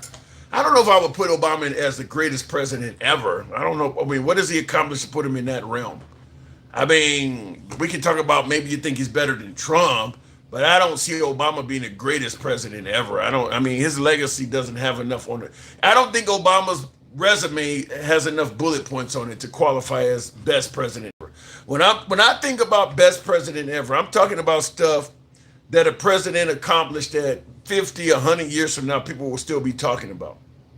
And by the way, I don't think Trump has anything there either, because a lot of folks believe that Trump is the best president we've ever had. By no means do I believe that either. I'm talking about stuff like defeating the Soviet Union, defeating Hitler, sending somebody to the moon, ending slavery, giving women the right to vote. This is shit we talk about in history books forever and ever. I don't know anything that Trump has done that's going to come even close to that. Obama being the first black president, which is a different type of accomplishment in itself. But in terms of actual policies and things that he got accomplished, I'm not going to put him at best president by any means. I don't see it. Looking in the comments, Trump is our first racist, rapist, con man, pedophile in office, says Mike Caldwell. Some of this you can't prove. I would say you can't prove he's a pedophile. I'll leave it at that. Tap the screen. Trump is the first felon president. Yeah, that is true. Obama is white, says Snuffles TV. Don't know what that's about. Well, he's part. 50% of him is. Let me go back to the box. Plugs. What does that say? Plugs a can? So what is peace in the Middle East? Just another nice bowel movement? Something like that. What is the name there? Plugsation? How am I pronouncing that? No, it's plugsation. It's plugsation. Plugsation. Okay. Is there a meaning to that? You know, is that her meaning? Like Yeah. you get with a woman alone and say, "I gave her a nice plug-sation last night." What does that mean? No, Plugsation is, I let my community name the channel. So that's actually the channel name. Plugsec is the brand. Plugsation is the community name, the channel name. All right, so for the sake of the conversation, I'll consider you the plug. What brought you up? A few of my viewers have told me to come give you a talk, man, a conversation. I seen you ask. Today's title was Can America Unite? And I just thought I'd chime in on my give my opinion. Let me have it. I think that we can unite, but it's not going to be under the circumstances that we will want. I think it would have to be under something like a false flag, Lord forbid, or something along those sorts. I think there's too much divide here that's being socially constructed. We're talking about race, we're talking about gender wars, we're talking about class wars, Gen Z's upset at the boomers. Boomers don't understand the young. It's just so much divide now that I believe that the only way we come together under Trump is a false flag. Do you believe President Trump himself is maybe working to help unite the divide, or exaggerate it, or nothing? I mean, what do you think? What do you think Trump's place is? He's definitely leaning into the divide. I think it's the divide and manage strategy, to where you get all of these groups having their own personal grievances and make it manageable. That way you can push forward initiatives. Like you were speaking about before, everybody that he brought in and got confirmed is gone. So in my opinion, they came in with the purpose. And once that purpose was fulfilled, they left. Now I'm curious, based on our conversation so far. I'm interested in your voting choice in the 2024 election. I mean, you had Kamala and Trump. I did not get to vote in the 2024 election. I didn't get my rights restored until April of this year. So this will be the first election since Obama era that I will be participating in. If you could have voted, where might your vote have went? It probably would have went to Trump. If I'm being honest, in that time, it probably would have went to Trump. Are you happy with his performance now that he's in there for almost 2 years? Are you happy with his performance so far? To answer your question directly, no. What about, well, I'm assuming you were not happy with Biden's performance either, correct? Correct. I have personal grievances with Biden as well. So what? Okay, I had grievances with the Biden era as well. Let's start with Biden. What grievances did you have against former President Biden? Well, for one, he had our strategic oil reserve point. Well, Trump's came in and kind of surpassed that. But that was the first thing, is when we got the strategic oil reserves were at its lowest point. We seen of course, the open borders and things of those sorts. I'm more from Arkansas, so we really don't see as much of the,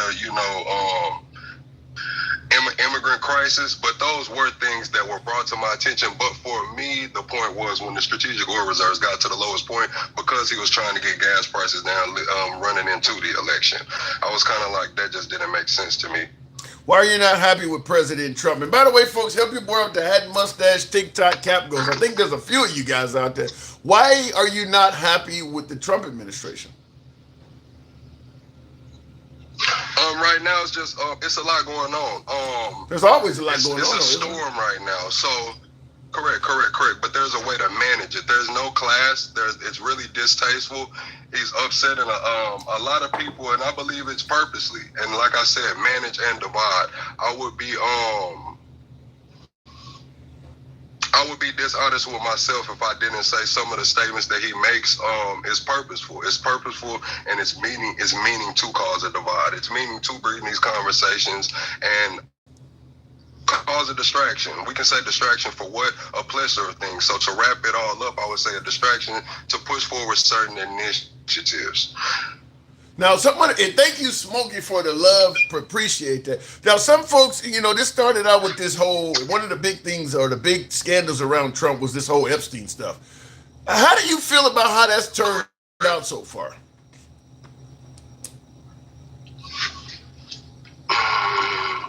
I mean, nothing's happened. It's kind of the same thing. It's holding the carrot out in front of everybody's face, like maybe tomorrow, maybe next week, maybe next year. We still hope. I'm sure that whoever's going to run in the 2028 election, the Epstein files will still be a thing. They're still going to push it to pull on voters. They're going to pull voters out with it again. Yeah, but why has nothing been released? So they're going to drag it. But why has nothing happened? Are you suggesting that Trump is dragging or deliberately being evasive? It is Trump, but it's also that this country fosters pedophilia. This is a country that fosters pedophilia. You believe Trump himself, our president, is fostering pedophilia? I believe the establishment is fostering pedophilia. I believe the courts, But let's focus on the president. Let's not spread it out. Let's stick to what I asked you though. I get what you're saying about the courts and stuff. Do you believe Trump though is fostering pedophilia? Yes. Wow.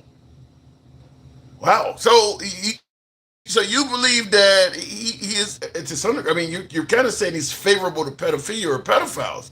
He doesn't care. He doesn't care.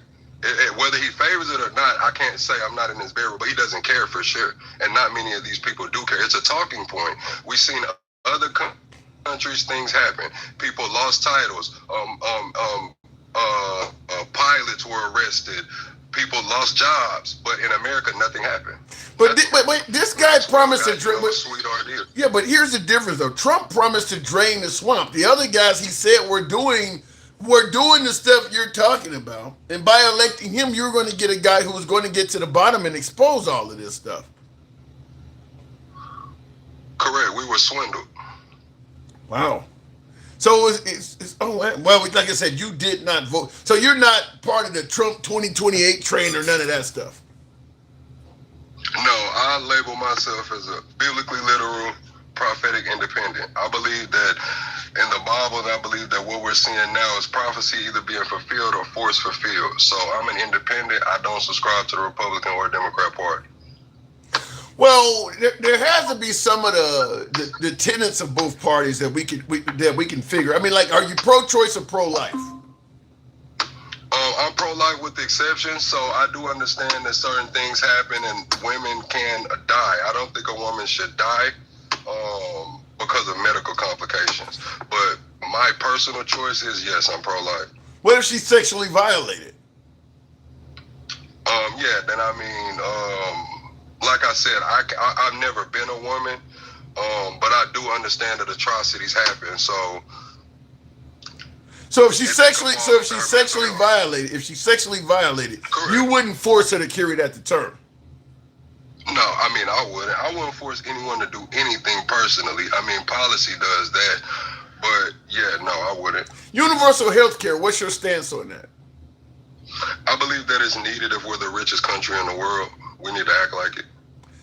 Second Amendment. Are you an absolutist? I live in an apartment complex, thousands of people. I want a 50. I live in Manhattan, downtown Manhattan. I want a 50 cal in my apartment. You okay with that? Yes. Okay. Yes, and I believe all nonviolent offenders should be able to carry firearms too. Maybe not outside of the home, but they should be able to have a home defense weapon. Nonviolent.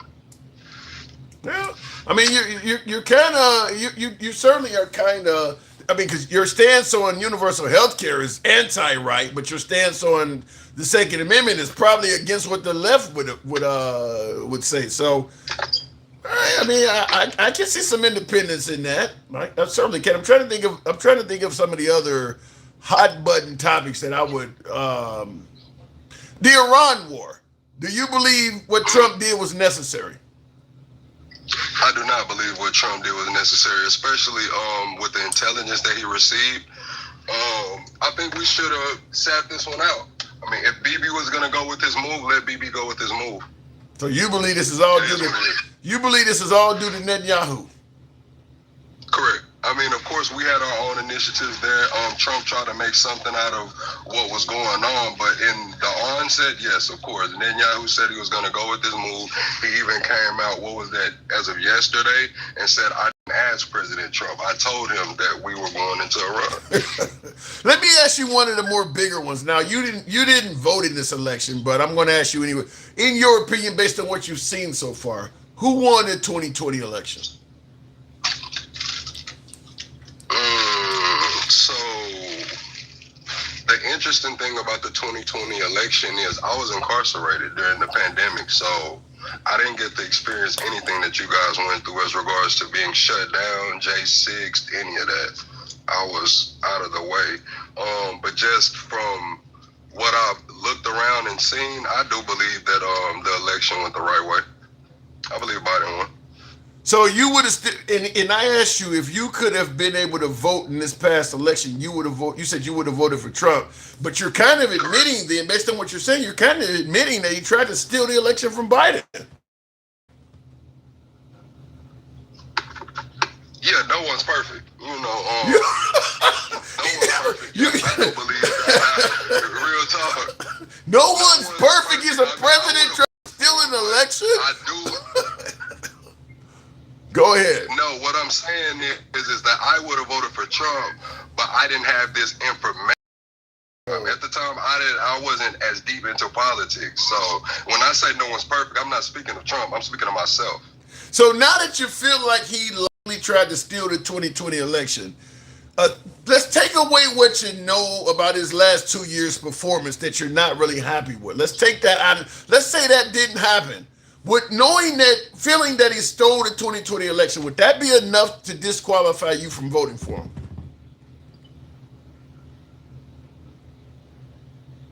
Yes. Okay. It took some time to get but that. They're doing it with Obama now too.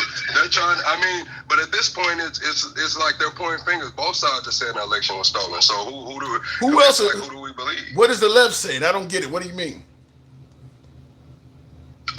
So as far as they're trying to say that the left stole Trump, trying to say that the left stole the election, and now you got Ashley St. Clair saying that Elon put the lights in there. You know, I mean the lights, but the lasers, and said he was hacking the machines. So now you have the same claim coming from the left. Yeah, but you're comparing messing with the 2024 election. Yeah, but you're comparing the president of the United States to people that are much further down the line. I mean, every election, there's probably somebody out there that's saying it was stolen, but coming from the president of the United States that's a significant difference than some person, even if it's a congresswoman or something. That doesn't compare to the president saying it.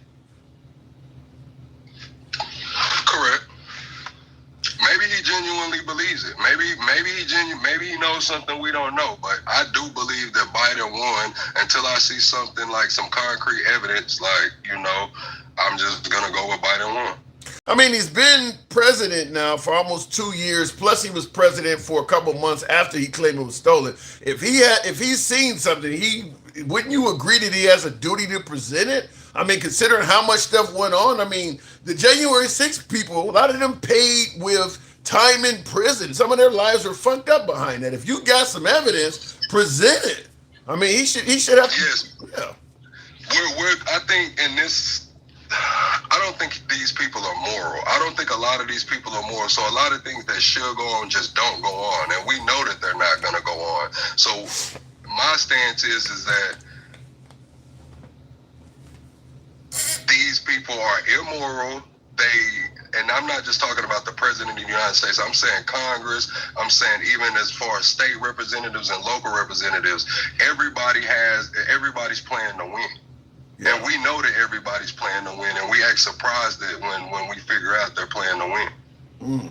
Well, you also mentioned in regards to Epstein that you believe at the very least he's keeping, he's turning a blind eye to pedophilia. But let's get off of children and go to full-grown adults. Now, you had a jury that found him liable for sexually assaulting E. Jean Carroll. Do you believe that Trump likely violated a woman? I can't say what the man did. I mean, if the court found him guilty, it was civil court. He paid out, $5 million? Gotta go with what the court said, right? Isn't that what the American thing to do? That's a great point, because all of a sudden when Trump came along, a lot of Americans who have been saying exactly what you're saying is, we got a free and fair court, you gotta go with the court ruling. They all of a sudden, when it came to Trump, they don't want to go with that anymore. Correct.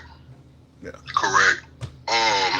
But Yeah, Tim. I'm not gonna take up too much of your time. If you have any more questions for me, I will be glad to answer. I just wanted to build some rapport with you. I've caught your show a few times, and I like what you're doing, man.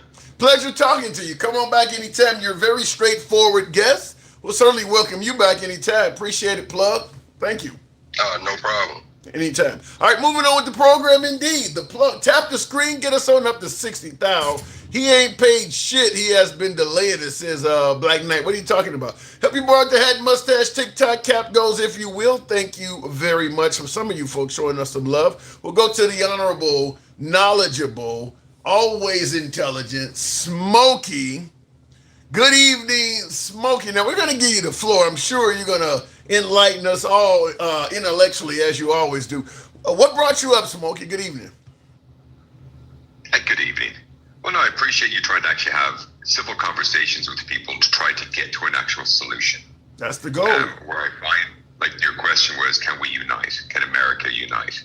And the answer will always be no, because we're not America. We can only unite. Can the USA, I get it, can the USA unite under Trump? Trump isn't the problem, and I don't see Trump as the problem. The president doesn't have power. All structure is with Congress. So if we've got problems with healthcare and all that, that's all with Congress. They're the ones who are allowed laws to be passed about the food that we eat. So why can we have? Yeah, but you would admit they're doing Trump's bidding right now. I mean, Trump is in control of Congress for the most part. If Trump told Congress, look, we need the midterms, we need to put in a Republican in 2028, we need the love of the people. I am hereby demanding you guys put together a universal health care program. They would do it. So Trump is controlling Congress. I get what you're saying about Congress, but Congress is pretty much doing whatever Trump says right now. Correct, but I still don't think they put in health, because healthcare isn't cheaper pharmaceuticals. Healthcare is food. Healthcare is air. Healthcare is the basics. Then you get to the pharmaceuticals. Before you even get to that, you go, why is a hospital ride 50 grand? Where's the price gouging? What should healthcare cost? So that's an audit of the system, and no one wants to do the hard work. It's all buzzwords. But what I'm saying is everything you just mentioned. If Trump told Congress, I need you to write a bill or whatever the case, whatever we need to reduce the price of ambulance rides, what you're talking about, put a federal limit on how much you can charge without some serious explanation, pharmaceuticals, all the stuff you mentioned. If Trump told Congress, I need you guys to present something on my desk in 3 months that tackles all of these issues, that we can tweak them further, they would do that. They would actually do that. But see, Trump thinks he can just write an executive order because he bypasses Congress, and Congress isn't doing their job and allowing Trump to do what he wants. But that's not just Trump. This is where everyone keeps forgetting. I'm not saying that Trump's good. I'm saying the system has been bad and we keep focusing on the wrong thing. That's always the problem we have. We create emotional arguments. That's where Trump is great. Democrats respond with, we're morally better, so you should be better than us. Trump was P3DO, SA, all these things. Cool story. None of that's impeachable. None of that disqualifies him from running for president. None of it. But what about the claim he tried to steal an election? That's a different conversation, but I take a step back again from that and I go, when have we had a free and fair election? Like if I asked you the voting amendments, why have we had to amend the vote 6 times in 103 years? Because they try to gatekeep the privilege to vote. 14th Amendment, Section 2 was male inhabitants.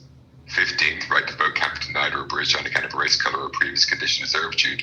So why didn't black men, why weren't they allowed to vote in 1870? Oh yeah, I get what you're saying on that, but I'm saying that with Trump, you knew what the system was like going in. Just like with black folks not being able to vote. You're right, that's a game system because blacks can't vote, so how could that ever be a free and fair election?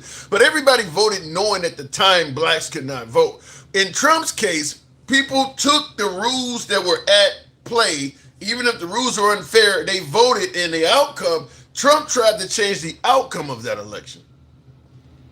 I mean, the system that we are currently operating under allows that gray area to be created, and it's been happening before, even with the Bush administration, which is why we don't have free and fair oversight over the system, because we allow states to violate the Constitution constantly. even with district voting. I gotta disagree with you. System of post office. I gotta disagree with some of that. The system does not allow Mike Pence not to certify elections. What Trump was trying to do, the system does not allow that. I'm not talking about that. I'm talking about the counting of the votes, how it is processed, who gets the mail, when does it arrive on time. All these different elements. Did they lose anything? There's no checks and balances on the system. Yeah. Yet, when it comes to taking away our rights to vote, like the previous gentleman lost his rights, they probably use some form of biometrics, a fingerprint, a photograph, DocuSign, something. And with that, he lost all of his rights. But we can't use that to remove them. That's a duality in law. So I like to ask a better question of the system, because we argue about the wrong things. Let's give the people the right to vote correctly. Let's give them oversight over politicians. With a biometric voting option from your phone, it's a well-stacked system, safer than anything currently. You could actually sign a ballot. I don't think. Well, so instead of having to stand out for 3 months to get a ballot initiative signed, we have to have oversight over them. Yeah, we've got teams of hunters chasing us. Yeah, I don't think that would happen, because this is where I'm going to point to the right. I don't think the right favors a large involvement from the population in politics. I think they do better with lesser participation. They don't want everybody using their phones to use fingerprint scanners and get involved in oversight and all. They don't want that. Now there's going to be some Democrats that don't want it as well, but I do believe if you were to allow the citizens to vote via their phones, that would be something the Democrats would be in favor of and the right would be against.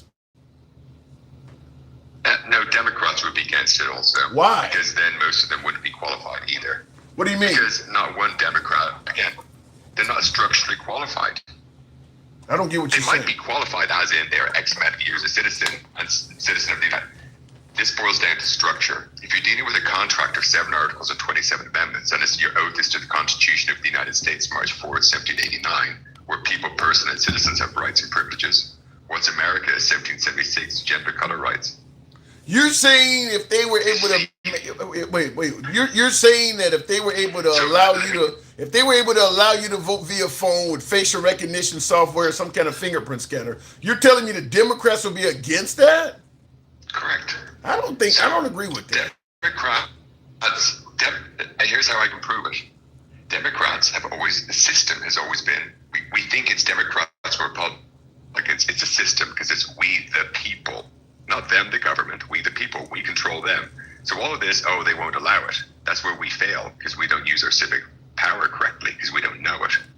And the reason I can say they've never honored rights is because we still argue for women's rights, black person rights, transgender rights. That's all other person going in front of 9 free persons to ask for permission. Yeah. You see, 1868, the 14th Amendment gave you rights as a person. Citizens get privileges and immunities, and they're known as the people. That's why the equation of Dred Scott is extraordinarily important. It's the only time the U.S. courts have ever been asked, people, person, citizen. And they said, somebody who's a person, a black person, they cannot be a citizen. So they can't be the people. That's why we wrote the 14th Amendment. Instantly, corporations went and got their rights as a person with Paul versus Virginia in 1869. So why does a corporation get person rights? Then they were given people rights for a 4th Amendment and a First Amendment. That's crazy. You still have to ask for permission. Yeah, that's crazy. So the system has been skewed against the citizens because they get us arguing emotionally over labels while corporations take structural control of the document because we argue emotional feelings and don't know the document. I don't know. So what are you? So you're suggesting what the solution is? Go after Congress? Solution is to ask a clarifying question of the Supreme Court. Does it say all persons born will be given a label of color and gender, and based upon the label of color and gender, will that need to ask permissions from the Supreme Court? Or does it say all persons born will be given the same rights? Persons, just like a corporation. That's some complicated socially, shit. there are millions of corporate.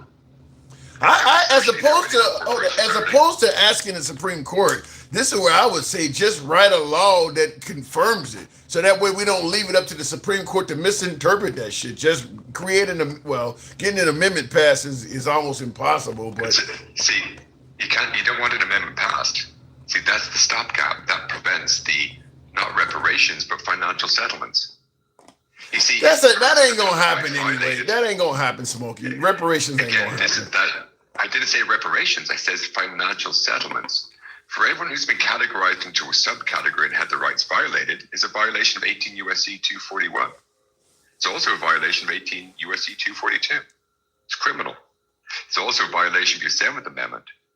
Then when you make the amendment, drag that part over and make sure the verbiage says that if somebody's rights are violated, they still can have some kind of recourse. It already does. It's called the Seventh Amendment. Right, but the rest of that shit.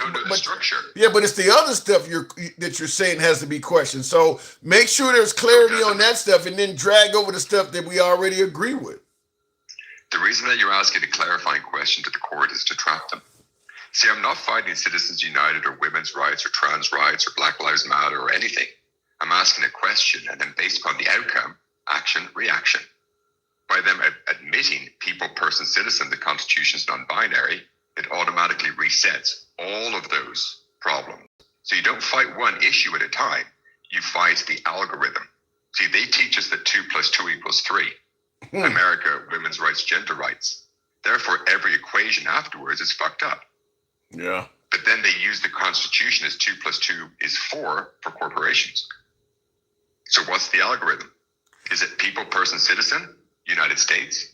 Or is it America, color and gender permissions, while corporations get people and person Well, rights? it definitely sounds like, based on what you're suggesting, the corporations have the upper hand. Correct. Yeah. You can be in China right now, set up a corporation in Delaware, put $50 million into it, donate to $1 million to political groups in each state. You can have them pass laws. Now in some municipalities in Delaware, you can vote as that municipality. You can sue and be sued by people, and you have all rights as a person, and you can donate to politicians, and you don't even live in the US. You just incorporated. So they've given more rights to incorporated personhood, which is why living trust, when you pass on, your trust still operates because it's a living person. Yeah, that's crazy. Constitutionally and legally. This is the trick of the game. So we just need, this isn't left or right, and then we ask, where's our money? That's more richer. That sounds more rich or poor. It's them versus us. Yeah. This is, if you're earning less than $500 a day, but you have the access to spend $46 million a day, that's what Congress get to spend. They spend $9 trillion a day. When you break it down, it's $46 million a day. Each one of them is responsible for spending. They make 175 grand a year, less than 500 a day. So if you're making less than 500 a day, but you can spend 46 million a day, and you've got no oversight whatsoever, what you going to do? You're going to get rich. So who's the problem? Congress, because we don't know the system. Yeah, that's I guess when you look at it like that, I mean, to some degree though, when you factor in how much they can spend per day, they're not as rich as they should be. I mean, people talk about Marjorie Taylor Greene walking out with 25 mil and Nancy Pelosi, but I mean, Nancy Pelosi spent her whole adult life as a congressman. If she was like the Speaker of the House a lot, she should be richer. Do you think that's the money they have? Did you not see the guy who was working for the CIA? How much money did he have in gold? With the gold bars and all of that shit in his coat pockets and stuff. Again, I'm just saying. Yeah. Look how many tanks were found sold on a secondary market. With suddenly, oh, hang on, there were bars of gold stashed in here. Yeah. I mean, I don't know, but all I know is we've got no oversight over them. And when it comes to things like the Epstein list, it's horrendous. But here's the solution. If hugs are bad, wouldn't we have a group like the DEA? Drug Enforcement Agency? The problem is, we set up the PEA, how the hell do Drug you... Enforcement Agency? But here's the problem. How the hell do you get oversight when the people who would be responsible for giving you oversight are doing it to themselves. Congress is not going to vote to hold themselves accountable. So maybe this is where we need to start holding them accountable. You see, if you are invested in the company and the management say, fuck the shareholder agreement, no shareholder, and we're going to ask you for a daily cash call and end of the year cash call, and then your stock's going to be worth less at the end of the year and you can't do anything about it. Would you re-vote those people in? No, probably not. That's called Congress. Yeah, I mean... And they keep trying to point the blame to the president. It's never the president. It's always Congress. I don't buy into the notion that the president is not responsible at all for what's going on. Any president. I do believe that Obama or Biden or Bush, I mean, because like the wars we've had, Bush with Iraq, I don't believe that was just Congress. I'm going to blame that on President Bush. I'm going to blame the Iraq war on the Iran war on President Trump more than Congress. Even though you're right, Congress had the right or the ability to stop them and they didn't. But we're in Iran because of Trump, not because of Congress. So on that point, let's take a step back and go, Clinton had a surplus in our deficit of $5.7 trillion. We were meant to be debt-free by the year 2012. He was shutting down military bases to make us a stronger military and a stronger economy, not a bloviated military. He was auditing the Pentagon, which Congress and all these companies don't like oversight. And then suddenly we had 9/11. And then Congress voted in the Patriot Act. They've got the War Power Act of 1973, which enabled Bush to do what he did.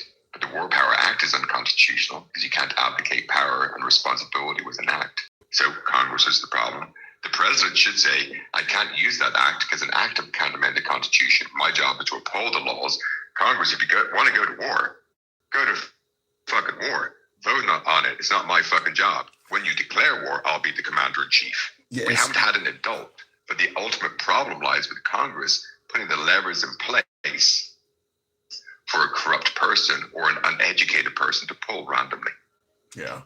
I don't know. I mean, and I see in the comments, Stevie D says Tim wants it to be Trump's fault so bad. Well, this will be the same as saying it was Biden or Obama's fault. I mean, what he is saying, no matter what you felt about Biden or Obama, it was Congress' fault then as well.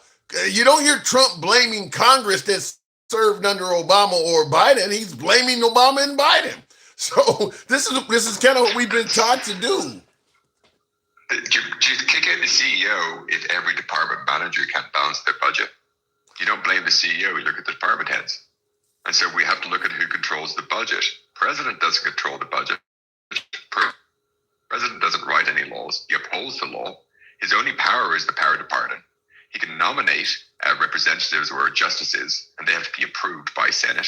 But we lost control of Senate with the 17th Amendment. Yeah. Why can they spend $9 trillion? Because they wrote the 16th Amendment. Yeah. So why are they allowed to spend $9 trillion of our money, not give us an oversight under Article 1, Section 9, Clause 7, while states only get to spend $4 to $6 trillion a year, and there's 7,700 of them, 75 to 7,700. Well, 535 spend $9 trillion, 7,600 spend $6 trillion at the state level. Where's our money? That's a question we may never know the answer to. I gotta move it on, though, Smokey. I mean, some of this we may never know the answer to, and we're not going to get the oversight because we can't make them be. It's going to be hard to make them be accountable for their own actions. That's a tough cookie to sell. I got to move it on to Smokey. Go ahead. All I'd say on that is vote in better people. You can't say it can't be done because then otherwise. Yeah, but they become that you voted. We thought we were voting in better people with Trump. He's going to drain the swamp, and he brought his own money. He wasn't taking a salary. People tell you they're better until they get in there, Smokey. Don't listen to what they say. Ask them structural questions like I do. And if they don't know the knowledge and we don't have the systems in place, of course you're going to hire people on feelings. I'll leave it at that. I appreciate your time as always. Thank you very much. Absolutely appreciate it. Look, the goal, he's right, the goal should be to vote in better people. But the problem is the people lie. The people tell you they're going to do something and go one way, and then they go the other way. Every president, every congressman, every senator probably does that while they're campaigning. I mean, we can talk about Obama. If you want your doctor, you can keep your doctor, which is one of the things he was using to sell the Universal Care Act. And once he got Affordable Care Act, but once he got in there, we found out that was not true. I mean, we can go all the way back to George H.W. He ran on "Read my lips, no new taxes." Well, that didn't end up going that way that he campaigned on. And President Trump, of course, promised a host of things that have not come true. I mean, I don't think I've ever seen a president make as many bad campaign promises as Trump. And I'm not talking about his first term. I'm talking about his second term. His second term, it's just been, almost everything he promised, he's done the opposite of. The no new war. I mean, just the fact that you campaigned on no new wars and then changed the Secretary of Defense to the Department of War. I mean, that just that makes it clear you didn't mean this shit at all. You went from the Department of Defense to the Department of War. Like, it sounds like you definitely expect to go to war. And a lot of the stuff with Trump campaigning on no new wars, a lot of the involvement, the military involvement stuff he's doing is all optional. Greenland was optional. Cuba is optional. Syria, Nigeria. He bombed, he launched bombs in Nigeria talking about Christians were being persecuted. Getting involved in all kinds of optional military conflicts. I don't know. I don't know if I kind of disagree that only Congress is to blame, as my last caller was saying. But I do agree with him that Congress needs to be held to a higher level of accountability, though. Do you think that Democrats should unite with someone who calls them names and is trying to take away their right to vote? No.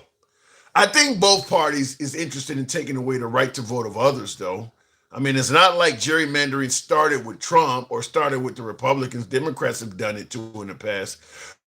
But the name calling and all that other stuff, yeah, I agree with you 100% there. Ellie, I think it says Ellie Aubrey.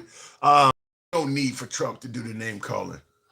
The photos of him shitting on protesters and Biden hog-tied in a trunk of a car, and there's no need for that. There is nothing about making America great again requires a president to do that. So yeah, I will agree that some of the stuff Trump is doing is just deliberately divisive.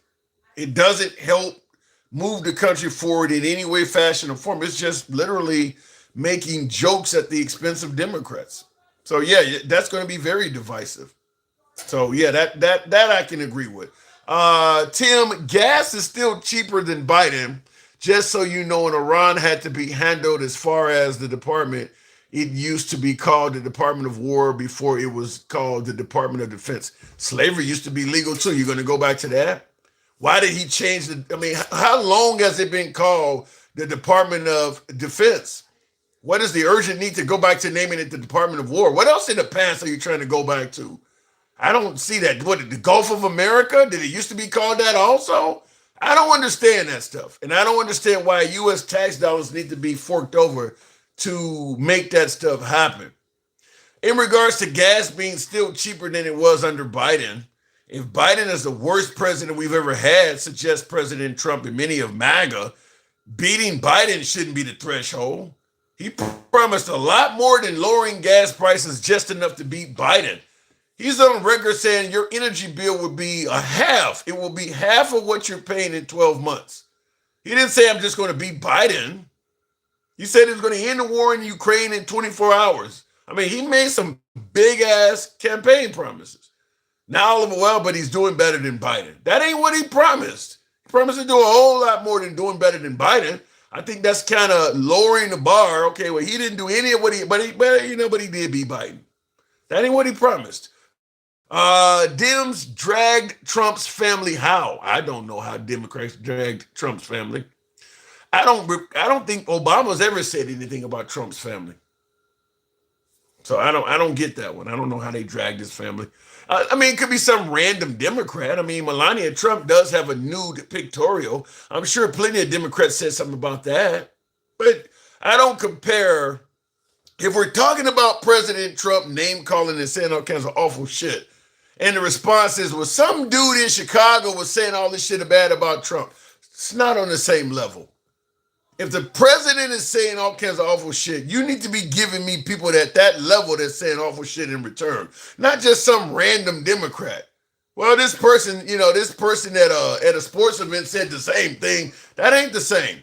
Danny Dan, appreciate the hat and mustache. I feel you folks are showing some love. Thank you very much, Danny Dan, and help your boy out with the hat and mustache. TikTok cap goes, if you will. Let's talk about gerrymandering, how to prove it's not racially motivated. I think the issue is, like many forms of racism, it can be difficult to prove it's happening at all. Because there's always you can do something that's racist in nature, and there's always an alternative reason you can give for doing it that may also be legitimate. So throughout history, you think about how many politicians, keep in mind, America, not only slavery, but Jim Crow and all of that shit, lasting most of America's history. How many politicians are on record saying, I don't like people of color? Or on record saying, yes, I'm a racist? Very, very few are going to be on record saying that.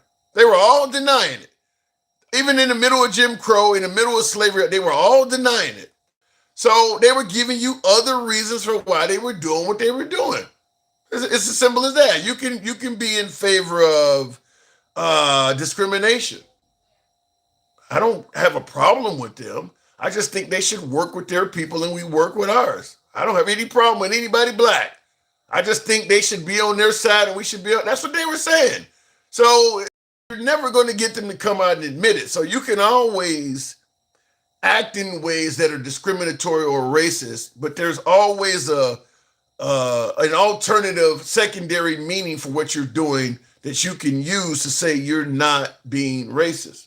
Like a good example, Trump called for a total and complete ban on all Muslims coming into America. Just anti-Muslim all of a sudden. All of them. Oh, but there are some of them that are terrorists. So as opposed to it coming out and saying, I don't like Muslim people. No, it's because there's a few who have committed acts of terrorism or I interpreted the Quran. You come up with an alternative reason for it. You'll never hear Trump say, I don't like Muslims. He'll never say that. So you can be discriminatory or you can be racist or sexist or homophobic in nature without saying it. You're not going to hear anybody on the right come out and say, anybody of prominence at least, come out and say, I don't like trans or I hate these people. They're not going to say that. Look, I'm okay with them doing whatever they want to do, just don't have it around children. That's what they're going to tell you. But then when trans come around adults, they're going to have a problem with that too. I don't want it on my beer or I don't believe it should be sold in store. No matter where they show up, they're going to have a problem with them showing up. I don't want it in my movies. I don't want it on my adult beverages. I don't want it sold in Target. I don't want it in libraries. Wherever they show up, they're going to have a problem with them. But they're going to simultaneously tell you, I don't hate them. You can live your true self. Looking in the comments, focus on what's happening now, not what was. Being stuck in the past will get you nowhere. Sassy Mo, that's kind of how we live in America. Every September 11th, never forget. We always focus on what happened in the past. In fact, the notion that we should not focus on what happened in the past, I think that would go away completely if you didn't have any black people in this country. Take the black experience of this country away, and I don't think you would have anybody complaining about people talking about what happened in the past anymore. It's just we don't want to hear about the black experience. That's kind of what it really is. Anytime you hear somebody saying, get over, you guys need to get over what happened in the past, it's somebody talking to a black person. Meanwhile, everybody else is celebrating their heritage in good or bad. Everybody else in the country does that too. And if you hear somebody saying, we need to stop talking about what happened in the past, there's a black person in that conversation. It's guaranteed there is a black person in that conversation. Even though every other group of people in America talk about what happened in their past, good or bad, it comes up. So I don't know how else to look at it. Blacks do need to get over it, says Save America 8416. I don't think you guys want blacks to get over it. You wouldn't wave around the Confederate flag and put up statues of the people who were abusing the blacks if you wanted them to get over it. How can you tell them to get over a period in history that you're literally celebrating and honoring? You don't want them to get over it. You just want them kind of really to shut the fuck up. I never said stop talking about it. It says no white person can say white pride just saying. Yeah, you can. You can say it. You can say the N-word if you want. You can say anything you want. To me, look, white pride said by a white person, you generally do not hear people saying that phrase unless they're associated with hate. There are plenty of people who are saying black excellence or, black, positive thing. What did they say? Black girl power and all this stuff. Yeah, but these are not coming from groups of people that are walking down the street yelling out hate slogans and shit like that. Let me see NSYNC with Justin Timberlake talking about white pride or something. Let me see it being done in a positive manner. And then I don't think it would matter.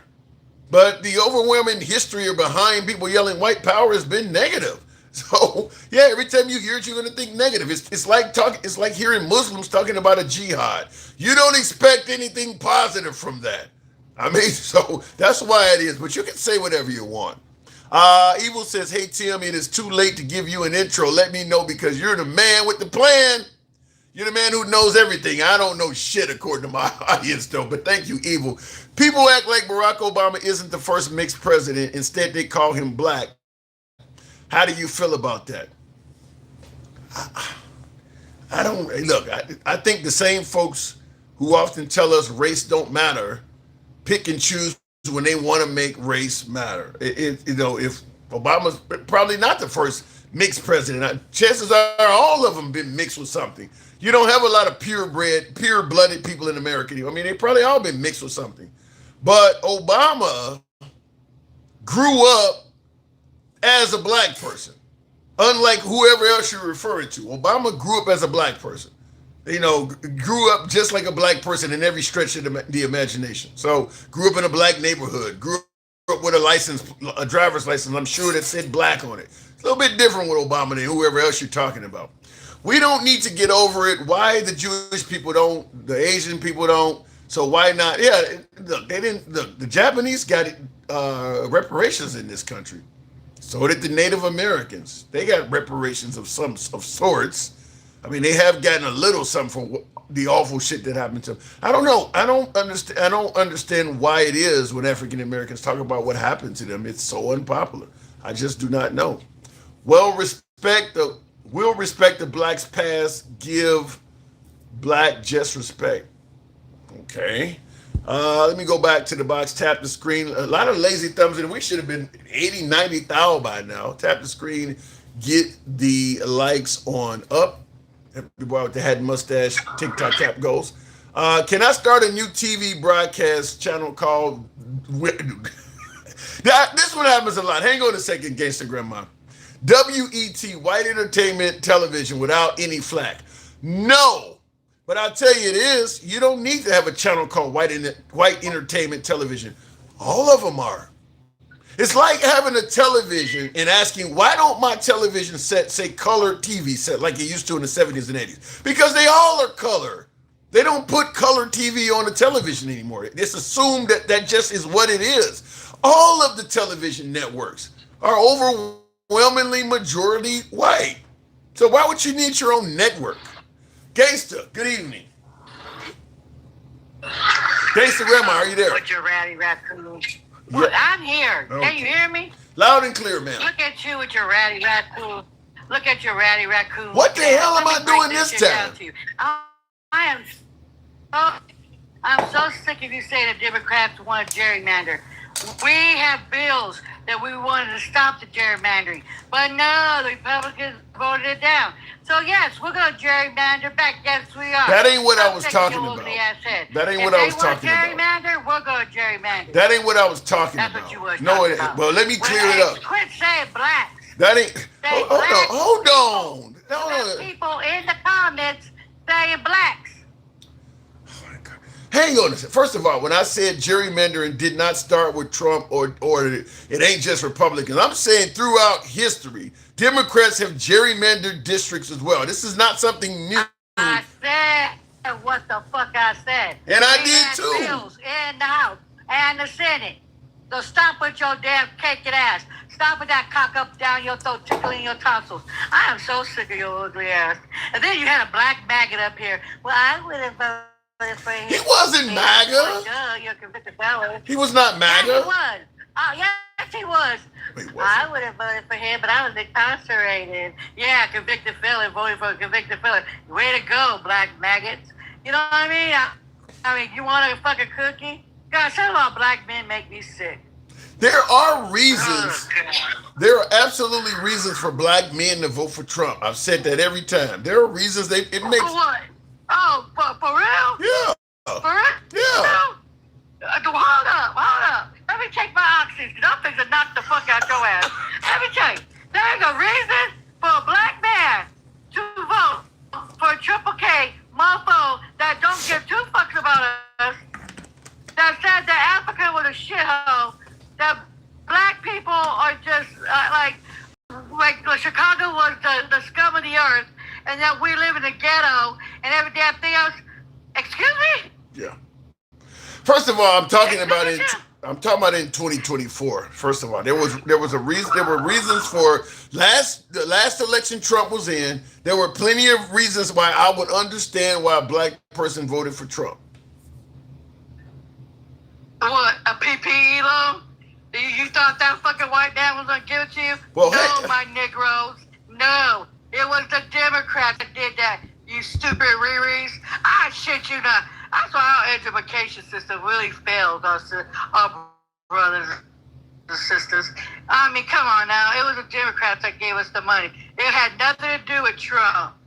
Well, let me, Damn. before we continue, in the comments, Evo says the difference in between Obama and ignoramus Trump, Obama can get people's attention and draw in. Trump gives a speech and he's going to shit his pants for you. What? I don't believe Trump is shitting his pants. I don't know if he's actually doing that. He does. He does. He look at him. He's God. I need a couple of Big Macs to get into his house. You know what I mean? And just take his ass out for the love of God. What? He didn't want to pass the housing today. Well, he He says doesn't want us to vote. right. He's saying he's not passing the Housing Act because he said the Save America Act is a national emergency. Today's housing news conference. Hold on. Let me give it to the audience. Let me give it to the audience, and I'll let you. Hold on, hang on. Let me give it to the audience. Today's housing news conference and signing is hereby canceled until such time as we pass the desperately needed Save America Act, which I consider to be a national emergency. Thank you for your attention to this matter, President Donald J. Trump. So he's saying, do this and then I'll give you your Housing Act. And it's not going to pass, Tim. They don't got the votes. True. They don't have the votes. That is true. They want us to stop. They want us not to vote. They want to make everything about now. But why do you think that is? Why do you think the white man is so up in ours? They said our voting isn't you know what I mean? Isn't we shouldn't vote. It don't count. Yes, it does vote. Yes, it does. Because why is he having a bill to stop the voting? Why are they gerrymandering the shit out of black communities? Why is that, Tim? Well, first of all, to answer your question, I don't believe it's whites not wanting blacks to vote. And Kel Bruce says, just so you know, we definitely have white entertainment television. It's called Fox News. He said Fox News is WET. They don't want black. It ain't about whites not wanting blacks to vote. That is a Trump. That is a Trump issue-ish thing. That ain't what white people were doing. That's Trump doing this. So I don't blame what Trump is doing on all white people. They voted for this shit. All the shit that's happening was in Project 2025. They didn't want to listen to black women. Black women stood on. Black women was out here yelling. Look at Project 2025. Look at they doing. Look what they're doing. You know what the white man said? And some of the black little maggots said? Oh, that's not true. Nothing is true about that. Even a little bit, even the little maggot that's in office. Oh, I don't believe nothing of that. I never seen that. Then when he got elected, I seen that. Come on now, Tim. How about this? How about this? Because Smokey is in the comments talking about voting amendments. He's saying that everybody is too emotional and thinking it's politics. He suggested that maybe you need to turn down the emotion a little bit. I think Smokey needs to shut the fuck up and stay in his white lane. How about that? Why does his skin color matter? Because, let me tell you, it's always the white people telling us what we need to fucking do. It's always the white man saying, well, you need extra rumbling. Shut your ass up and go do something then. Use your white privilege to do something. And quit telling black women to shut the fuck up. How about that? Get the cock out your mouth. I'm so sick of this shit. I'm sick of it. I'm so sick of the white man telling us what we need to do. And when we're out there fighting, we get the pepper spray and shit. And you know what? When the white man does the shit, they get slapped on the wrist and get what was it they did on January 6th? Get slapped on the wrist? Get the fuck out of here. I'm so sick of white people. Not all white people, but shit like that. What's that damn said? Well, it's rambling. You don't do shut the fuck up. The man is just trying to help, gangster. You know what he can do? Shut the fuck up and use his white privilege and go fight for us? How about that? I guarantee you won't do that, though. You do know a lot of folks suggest that white privilege does not exist. There's a lot of white privilege. There's a lot. You know, if Obama did the exact same shit that this white teen man did in office, the exact same shit he'd be underneath of his damn girl, they would try to get him out in that field. Shut the fuck about white privilege. Well, maybe that ain't white privilege. That might just be Trump. That might be Trump privilege. Trump privilege. Go to the mirror, because you're a ratty raccoon. Go to the mirror, and I know you're looking white. I'm telling you, you're white as shit. I couldn't be. You're white as shit, and I can't stand this shit no more. I'm just not as hardcore as you are, gangster. Because I'm pie. You know what, Tim? Man, let me break this shit down. I'm so sick of white people saying, don't be quiet, you go do this, go do that. No, make me, bitch. Make me. I wish the bitch would. Why so hostile? You know what I mean? I'm sick of it. I'm sick of Tim. I'm just sick of people saying that shit, Tim. No, listen. Everybody's entitled to their opinion. Know what I mean? Entitled to their opinion, right? And I'm tired of mine, and I put the white man in his place. Wait. Did you just say put the white man in his place? What the fuck? I wish Did somebody just put toilet paper on my face? What are you trying to say? I'm full of shit. What was that? I've never seen that. Okay, first of all, the notion. Wipe off the uncooked protein, Tim. The uncooked protein. Wipe it off. Okay, first of all, I just think you got. You know what, Tim? I'm not like you, Tim. I'm not like you. I'm not gonna cupcake with the white tea man that wants to put us underneath the damn system. I'm sick of it. They're taking everything from us, Tim. They don't want black and brown people here. You know what? You're over here saying that they don't want to talk about black people thing. That you never hear them talking about the history of the Mexicans, though. It's always been black and Mexicans. They always want to lie about the black and Mexicans. Mexicans, we had it hard too here. Don't ever get that shit twisted. You feel what I'm saying? And I'm sick of it. I'm so sick of the white tea man trying to hide shit and everything else. Now he doesn't want to pass the housing experience and help people get housing because of what? Trying to get us. Okay, well let me run this by you. I want to get your take on this. It's coming from Ruben Rubino. Yes, I do. Ruben says if white privilege exists, then there would not be so many success stories within my black brothers. We more successful now, more than ever. But I understand gangsta is watching too much lefty television. What say you? And that's a fucking ratty raccoon have a dick up his ass too. A white cock say, yes, master. Yes, master. Get the whips and chains. Yes, master. I'm a house Negro. Go get the sheets for me. You know what I mean? Get the fuck out of here. Is he not right though when he suggested Wait a minute, hold on. Let me frame it. Is he not right when he says that there are more African American males, or as he say, my brothers and sisters, succeeding now than ever? That's not accurate. Do you realize? Do you fucking realize it takes hell to get us there, though? It takes hell. I like my daughter. They took hell just to get to Stanford. She had to go through so much. My kids had to go through so much to get to Stanford. But if it was a white kid, you know what I mean, with money, come on now, bitch. Get the fuck out of here. See, it's the ratty raccoons that always say, you know what? They're the house ninjas. Go get the whips and shit. Listen. Yes, massa. I'm going to admit that some of the shit from yesteryear still exists, but I don't think it's anywhere near as bad as you're trying to indicate. Redlining still exists. What the fuck are you talking about? All kinds of shit still exists. They just don't show it out front. And guess who's in the damn White House right now? Everything's being taken from us. Books. You can't even. They take it out of school. Let me ask you a question I've asked folks before. What is it that you as a black woman cannot do that a white woman can? What's stopping you from succeeding? What's stopping me from succeeding? What can a white woman do that you cannot? Oh, for real? Yeah, Go for have real. an abortion? Go have an abortion? What? Yeah. The ABs are meant for them. They're taking it away from all of us. You're telling me. You're telling me. Wait a minute. Spreading her legs and having more things. Shut the fuck up. You're telling me in 20. You know what, it's harder right now. You're telling me in. You're telling. Wait, hold on. You're telling me. To open a business. You're telling me in 2026, only white women can terminate their pregnancies as of now. Actually, probably so, but no, you know what? The abortion bans because of them. Tim, the abortion bans was because of them. Do you really think that they give a fuck about our black? I'm asking you. You're not answering it. You still haven't answered the question. What is it?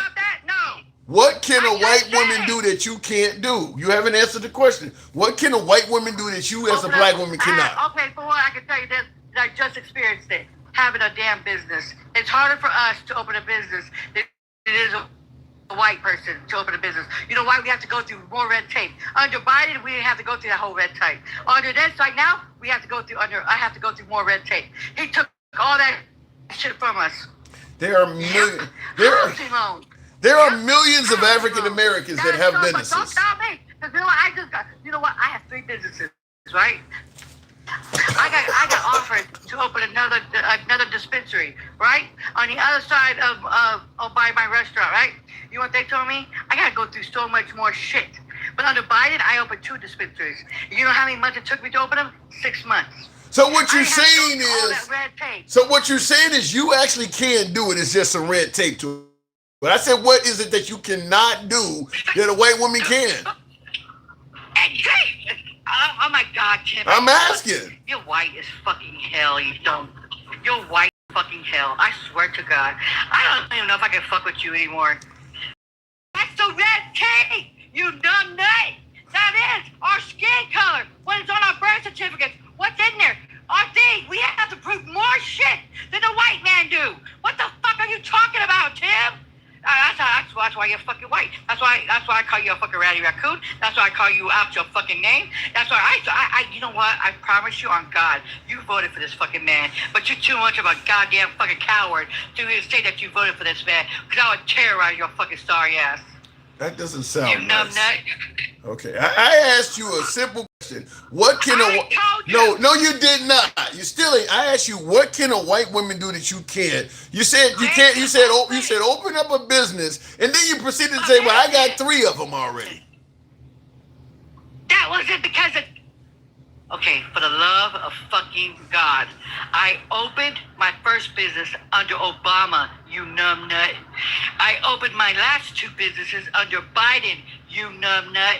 I never opened a business under Trump because he puts more shit on it. But if a He-Man does it, it's easier for them to do it.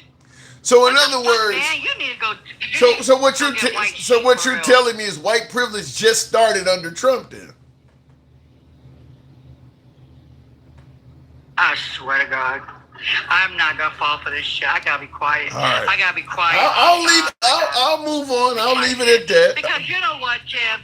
You are the most ratty fucking raccoon I ever did see. You're like bent over, yes, master. I could shove an 8-inch dick inside of you, and you probably fucking like it because you love the white cock up and dripping off on your ass. What the hell is that? A white man can shit on you and tell you it's fucking your fucking type of tea. You know what I mean? Because you truly are a fucking raccoon. I am telling you, it is a lot easier for the white man to do a lot more shit than it is for black and brown people, especially black fucking women. It is harder. It's harder to get into schools. It's harder like that, Tim. What the fuck are you talking about? They took everything. Like DEI, they thought it's the white. So they took Gangsta Grandma off the program. You know, we don't block Ben or censor. She was talking and they dropped her. It is what it is. Like I said, she made the comment that, you know, there are things that whites can do that blacks can't. And I asked her, and, you know, and look, we've had this talk. I've had this talk with Stick and many others on the program. And here's my analysis on it. Do I think the system is 100% equal, treat blacks and whites and everybody else the same way? Fuck, no, I do not. No, I do not. But do I believe there are things that white people are guaranteed to be able to do and blacks are not? No, I do not. I believe there are, on average, more hurdles to success for African Americans than there are for whites, on average. But I believe there are plenty of blacks who have reached the level of success without the hurdles.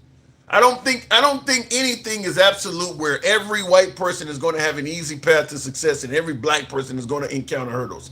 I believe that there's all sorts of things in the middle of it. And I also have stated that it changes depending on your level of success you're seeking. In other words, if your goal is just to achieve the American dream, decent job, a decent car and a home, I don't think there's anything preventing you from getting there as a black man. Now, I don't think there's anything. Now, to me, I believe all of the biggest amount of hurdles come in is if you're living at the bottom of the socioeconomic end of the scale or if you're living at the top. The middle is where I think you're pretty much okay as an African American to achieve the American dream. It's the bottom where if you're black and you're going around loitering and panhandling, trying to hustle to get by, yeah, you're probably going to face more encounters with police, getting loitering tickets and shit than a poor white person begging and asking for help. Yeah, I do, but they'll, businesses calling the cops on you when you're just looking in the garbage can. People at the bottom. I believe homeless African Americans probably face more hurdles than homeless white people. And of course, if you're trying to reach the top, you want to be a CEO, you want to be president, you want to be the mayor, I believe it's probably more hurdles there as well. But if you're just in the middle, I want to have a nice car, a decent union job, and a home, I don't think there's a lot stopping an African American from achieving that. My take. That's my take. Like I said, when I say the top, schools in black neighborhoods are not as good as they are in white neighborhoods. And oftentimes to reach the top, your level of education means something. But if you're just trying to reach the middle, you can go to community college, you can go to public school in any hood and community college and reach that. And I don't think that's, you want to be a bus driver, garbage man, which are good paying union jobs, by the way. You want to be a plumber or welder. I don't think there's much stopping that. I don't think there's much stopping that as an African American. So I do believe there are areas where it's better to be white than it is to be black, for certain. Criminal justice system is certainly one of them. If you get in trouble, if you commit a crime, I think you're better off being white than you are being black. Just like I believe you're better off being a woman than you are being a man. You're better off being rich than you are being poor. Yeah, the criminal justice system does treat different classes of people better and worse. I think if you commit a major felony as a woman, you're more likely to get kid gloves and lesser treatment than you are as a man. That's why you don't see a lot of women on death row, even though women murder people and shit too. You don't see a lot of them on death row. They treat them better. I've worked in many states and my heart belongs to the South. Okay? That's why so many white pedophiles are released, says John. Yeah, like I said, the system. When you talk about the criminal justice system, I absolutely think you're better off being white. I'm not going to deny that. 1.5 million whites enslaved. USA had 4% of the African slave trade. The 1.5 million whites enslaved is false. Snuffles TV. You're confusing indentured servants with slaves.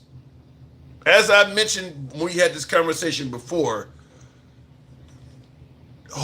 a slave owner holding up a newborn baby and saying, I own this until it dies, that is something that only happened to black people in America. There was nobody that could force two white people to mate and then take the offspring and say, I own this now. That did not happen to white people. Nowhere in America. So you're confusing an indentured servant with a slave. Being a slave was, if you could take slaves and make them into indentured servants, they would thank you for the promotion. It was significant. You had a light at the end of the tunnel being an indentured servant. I haven't heard of a lot of indentured servants being hung or mutilated. I haven't heard about that. What do you think, the white community just kept it quiet? All of this atrocious history for white people, and they just decided not to tell you about that, huh? Because it wasn't happening. How many black people can afford to pay Trump for a pardon? It's a great question. Not many. White people are proud to be colonialism and imperialism. Not all of them. Not all of them. In fact, even during the era of slavery, there were plenty of whites that thought that was wrong. Keep in mind, they were reading from the same Bible we read from today. So, and I still have a hard time understanding how anybody could have been reading from the same Bible we read from today and thinking all that shit they were doing back then to those people was right. And I'm not just talking slavery, I'm talking throughout the Jim Crow era as well. You really think what you're doing to these people, and you're going to church every Sunday, you really think the God you're worshiping is okay with all this shit? It never made sense to me. Travelman, good evening, welcome to the program. What does this say? You are the product of your choices in life. Sometimes. You think the Iranians are the product of their choices in life? Sometimes bad shit can find you. Travelman, if it brings them up. Tim, stop talking about the Bible that was in the past. MAGA logic. Real talk, I like that. That is a good one. Yeah, you're right. The Bible was in the past. That's a good point. You know, you want to tell people to get over the past and tell Christians, get over it. It was in the past. Kind of reminds me of, remember the movie The Lion King, where he, what was the song? Not Hakuna Matata, the one where they tell you to just get over it. It's in the past. He smack you upside the head. It's in the past. He says the country will never unite again as long as our politicians keep creating division. I think that's true. I absolutely think that's true. And I will say certainly to the level that we're dealing with now. I mean, you could argue that things are divisive under Bush, but look, when Bush stood on the rubble of the World Trade Center and said, to those firemen, I hear you, and the people that knock these buildings down will hear all of us soon. That was some unifying shit. I haven't heard anything from the Trump administration that's been very unifying. I mean, yeah, I think Obama made a speech about I'm not just the president of Democrats. He was trying to reach out to Republicans as well. I think Trump came on the scene being divisive because he was attacking the president before him all the time. So Trump never was unifying. He was divisive even as a citizen. By the time he came down the golden escalator in 2015, he had already been trashing Obama for 3 years. And then, of course, after he served a full term, when he was just a citizen between 2020 and 2024, he was just divisive everywhere. Never stopped holding rallies, never stopped criticizing the Biden administration and every Democrat in sight. I don't think anybody's been to the level that has presented the level of division to the level of Trump. I don't think anybody's ever come close to that. I don't know if you'll see that again in our lifetime. Clinton is the first USA president to unite this country, says Chris. I would say Abraham Lincoln. He ended the Civil War and kept the country together. That's unity. Maybe some people didn't like how he done it. I mean, that's the reason the Confederate South was not held accountable. Just let them be for the sake of maintaining unity of the country. I would say it probably started with Abraham Lincoln, or even George Washington could probably be brought in there because he's what the country was founded off of. It is a predominantly white country, and whites created the whole system that you benefit from. They should get most of the benefits since they pay 90% of the taxes. That ain't racist at all, huh? Let me tackle that. It is a predominantly white country, but they're not 90% of the country, Aaron. White people don't represent 90% of the country. You say whites created the whole system that you benefit from. No, that is absolutely not true.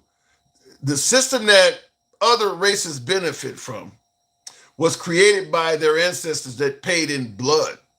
The white people that created the system that you're suggesting that we benefit from never meant for us to benefit. People had to die for that to be added on. So you're trying to give credit to people that didn't do what you're saying they did. George Washington and the founding fathers, they didn't create a system that was meant for blacks to benefit. A lot of people had to lose their lives to get to that point. Fighting with people that came along after the original creators of the system to get that. So you're totally wrong on that. If you can show me where Thomas Jefferson and he had slaves he was sleeping with. If you can show me where they were all trying to make sure everybody benefited, then I can give you credit for that. But that's not the case. Why didn't Obama give the anti-black hate crime? Why didn't Obama give the anti-black hate crime bill? I don't know what you mean by that. Give. Nope, Egypt had slaves. Israel had slaves. Who created it? I don't. What happened in Egypt and what happened in Israel is irrelevant. Did we talk about the fact that, the Middle East faced terror on September 11th? No, we talk about what happened here. I don't know why when we talk about slavery, we start talking about what happened in other countries. We don't do it on anything else. Black people would be speaking Spanish if it were not for white people. Shit, they might be better off, though. You never know. I mean, it ain't like the white people came along, taught them English, and treated them with respect.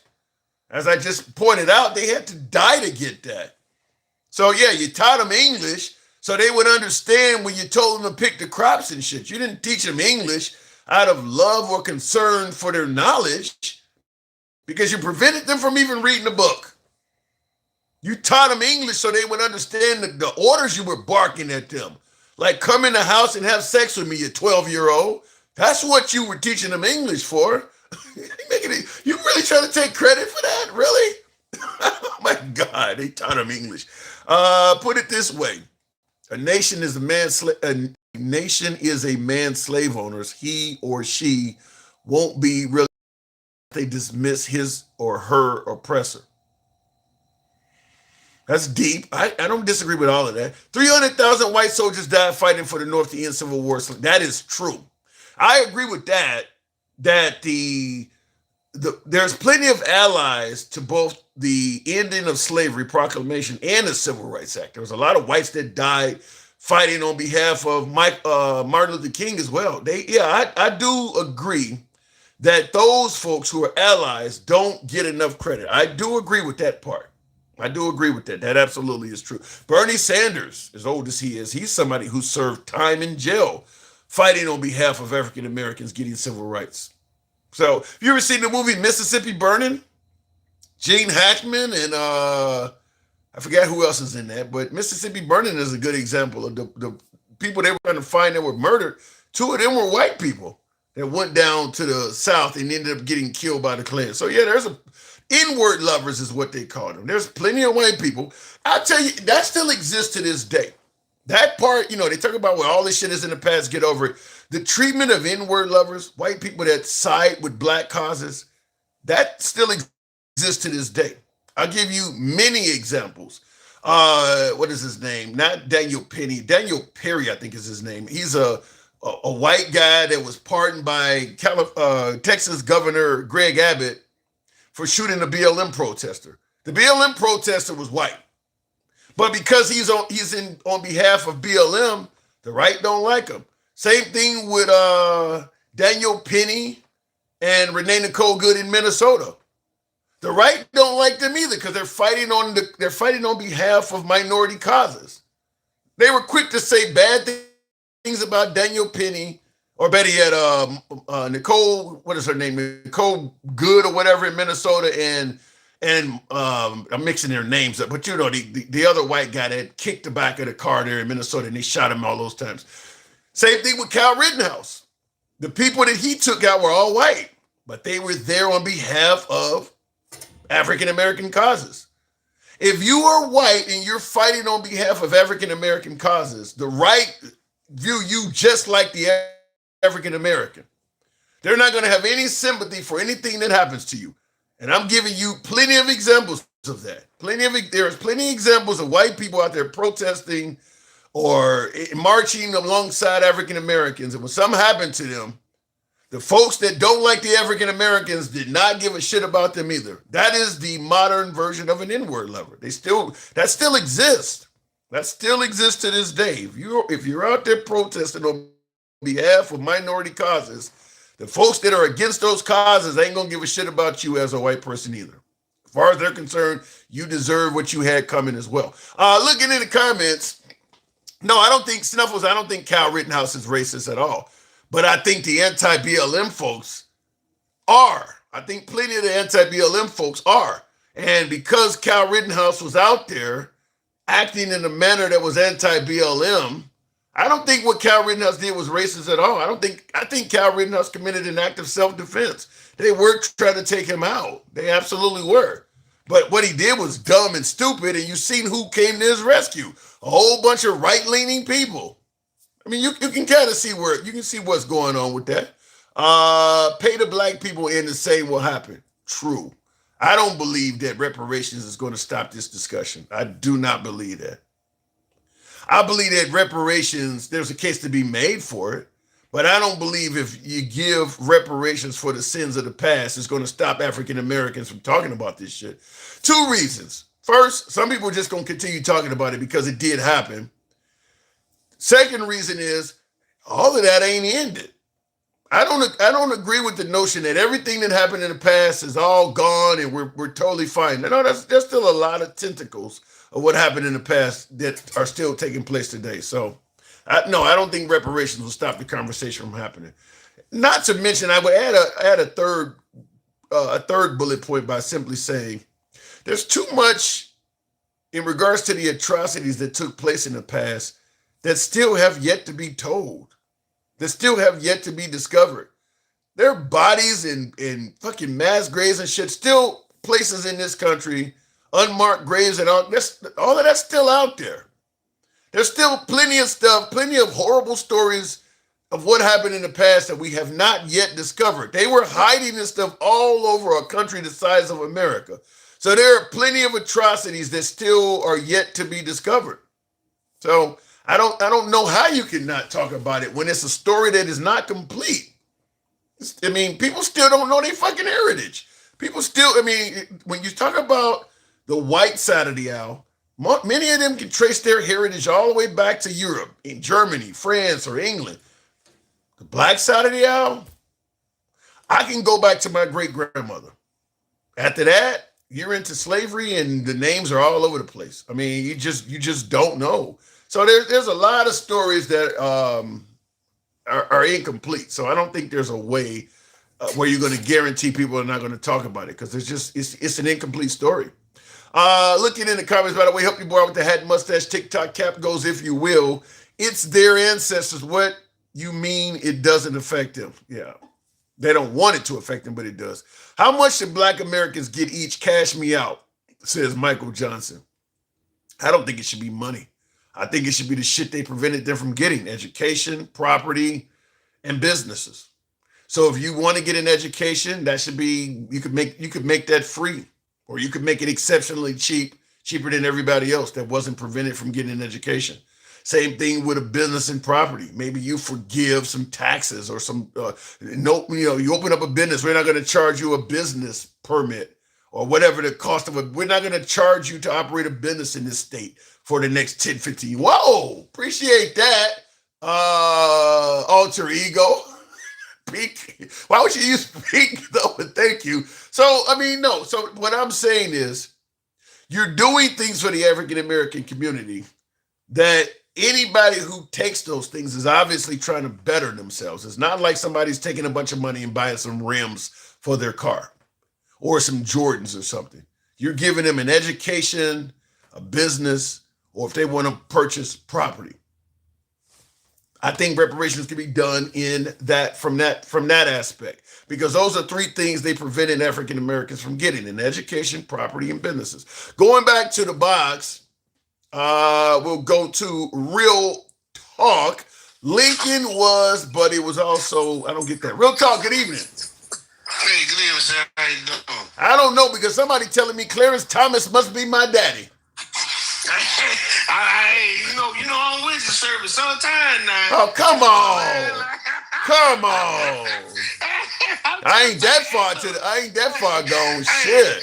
I was watching you talk to Mike the other day. I forgot what time we're talking about, but man, I ain't gonna lie. I wasn't sure if I was listening to Myron Gaines or I was a tape. Well, I'll tell you, Mike is a big fan. I mean, not a big fan, but he is more further to the left on some of the racial issues than I am. Like Carmelo Anthony. He believed Carmelo Anthony should have been a free man. I don't buy into that. I don't believe Carmelo Anthony should be free. You know what I'm saying? Like, when you talk about racism, like black folks can be racist too, right? I think the problem is, this is my own personal opinion, I think the problem is that it seems like you be talking solely based on the definition, or whatever the case may be like that, what the definition of racism is. And, maybe if that's what it is, then maybe that's probably what you Let me say it like this. If something happens to an African American and the black community is calling that racist, what happened to them, if that same thing happens to a white person, it's racist. I don't see how you can do the same thing. Go ahead. On that tip, I can feel you, because what's good for the goose, I believe what's good for the goose is good for the game. That's the point I'm making. But like when they be like, what I think what they be talking about is like, like I say, like based on what the definition of racism is. Now, I don't know for sure though, but that's what I get from when y'all be talking about it based on the definition. So that's how I would view it based on the definition. But like inherently, I would say no. But I don't know why, because you guys the way you guys make it sound like, or not you, but Mike and some of them, they make it sound like the only way you can be racist is you got to control all the way up to the federal government. If you don't maintain the power of the federal government, you can't be racist, and I don't believe that. I mean, but everybody's entitled for what they believe, and that's what makes all of us great. Or whatever. We think differently, and we come together with our different views and make a better view. Or whatnot like that. So I can't knock nobody for how they feel, just like I expect nobody to knock me for how I feel. Or whatever the case may be like that. But the reason why I had said that, and I said that part now, I ride with the Lord, don't get me wrong. But the reason why I said that part about like the Bible is in the past, you need to let that go or to leave that alone, because it's always like also hear you and others talk about too, like when black folks talk about what they did, what they went through, and how they could still be suffering, it's always stop talking about that or whatnot. Now I bring it back to when those statues was being tore down. I remember a lot of people saying that, no, we need to leave the statues up so we don't forget the things that was wrong and that we don't repeat the same thing. Now, those same people who be talking that don't be talking about, hey, let them talk about what went on in slavery so we don't forget and we don't repeat the same thing. So, if those people who talked about those statues and things of that nature show that same concern or that same understanding for when the people of color are talking about what their ancestors went through or their hardships, then maybe we probably can get away from it. Yeah, I agree with that 100%. Many of the same folks, the point you're making, I agree with that. Many of the same folks saying blacks need to get over their history is defending the history of the people that were doing it to them. If you're in favor of Confederate statues and monuments remaining, then you should be in favor of the people that they were oppressing being discussed as well. Because in the comments, Snuffles is saying it was a teachable moment. No, it's not. He said the statues were a teachable moment in historic. Here's why. If you go to any Confederate statue, there's generally a plaque at the base of it. Tells you about the person, Stonewall Jackson, General Lee, you name it. It it doesn't tell you. It's like it would be like a statue of Hitler telling you. It would be like a statue of Hitler telling you he invented the Volkswagen. All of the negative shit about that guy ain't on that plaque. It ain't it's not historic. It's omissive. Go ahead. That's what I was going to go to next. I'm glad that person said that to lead you to that. Because I was going to say that, okay, if you want to leave the statues up and you want that to be a reminder, then also when y'all say the top things about all the good about this person, at the bottom part in the fine print, put all the atrocities that they committed. Right. Yeah. If the statue's gonna be right, if the statue's gonna be a teachable moment, tell exactly what they were fighting for. If they own it, put the truth in there, not just some. Because, like in the comments, one of the individuals, Birding 47, says the statues honored men who died for their country. No, they were dying to divide. They were fighting to divide the country. They weren't fighting on behalf of America. The country they were fighting for doesn't exist. But sir, which men that they was honoring? Which men that died for the country that they was honoring? Whatever the case may be like that. Because it seems that the only man that they were honoring was men that looked of one nature or whatnot like that. And we're not going to talk about what the other men who worked for them, who had died in their custody or whatever. We're not going to talk about them. We're going to just focus on the good part. It's like a fantasy land that people want to live in, or whatever the case should be like that. Like, I don't mind you want to say good things about a person, but when you tell me about that person, I need to know from A to Z about this person. Not from A to B or A to D. You know, what's the rest of it that this person undid, so I can know how I'm walking. But I think that people feel like when it comes down to what we people of our nature, we suffer. I even suffer that racism even as a grown man right now in this country, or whatever the case is. But when we talked about that, I think it makes makes them feel bad. And they don't want to feel that. Or they want to pretend like, that's why people always say, well, what can't you do in this country that a white man or a white woman can do or whatever. Now, I do believe, because I don't believe that ain't nothing I can do. You know what I'm saying? Well, ain't nobody going to stop me for what I can do. But at the same time, what I'm going to have to go through in order to get there that's the problem. Sometimes I don't believe it. Yeah, but it's circumstantial. It depends on the area that you was in. I think I heard you say something about if a kid went to a good school. But at the same time, it depends on if you financially able to put one of your. Well, I'll give you a perfect example. Carmelo Anthony, since he's been coming up, with the exception of the trouble he got himself in. He was raised up compared to most African Americans in a privileged background. He didn't grow up in the hood or go to a school that didn't have proper materials. He went to a decent school, got a decent grade point average. Carmelo Anthony was on his way to being a successful African American. Yeah, but sir, sometimes people of color that grows up in those, like you said, those decent schools and stuff like that, it be people that don't look like Carmelo, feel like Carmelo shouldn't even be there. If you go back and research Trump and how he was growing up in the schools he was, that boy mistreated a lot of people. Or whatever the case. I don't. So a lot of the that times, happens. That happens. I mean, you can go to an all-black school in the hood and still get bullied. People that treat you like you uppity or shouldn't be there. That could happen anywhere. That's true. Yeah, that is true or whatnot like that. But that would be more common if you in an area where people don't think you should be in. Like for an example, I think I told this story, but I'll say it again to give you a better example of what we was talking about. I was an adult in Doral, which I love to talk about where the golf course at. I was in Doral walking to work. There was a whole bunch of people on that block.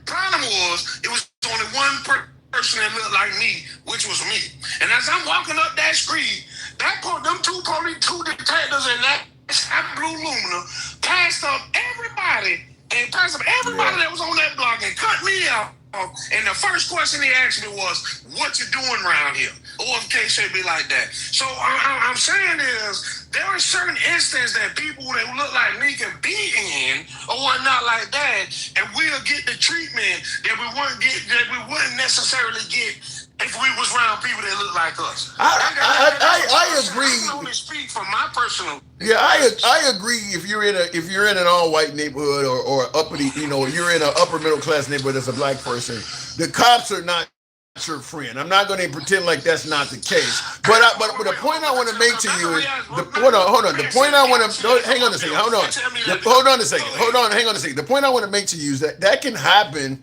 even in an all black. If you're in an all black neighborhood and you go to school and you start succeeding, you may find that other black people in your neighborhood ain't even treating you right. Which is true. That's what I'm saying. I'm not saying that it won't happen in my neighborhood or whatever the case may be like that. But what I'm saying is, it's a difference when you in a neighborhood where you look different and people feel like you're not common around you.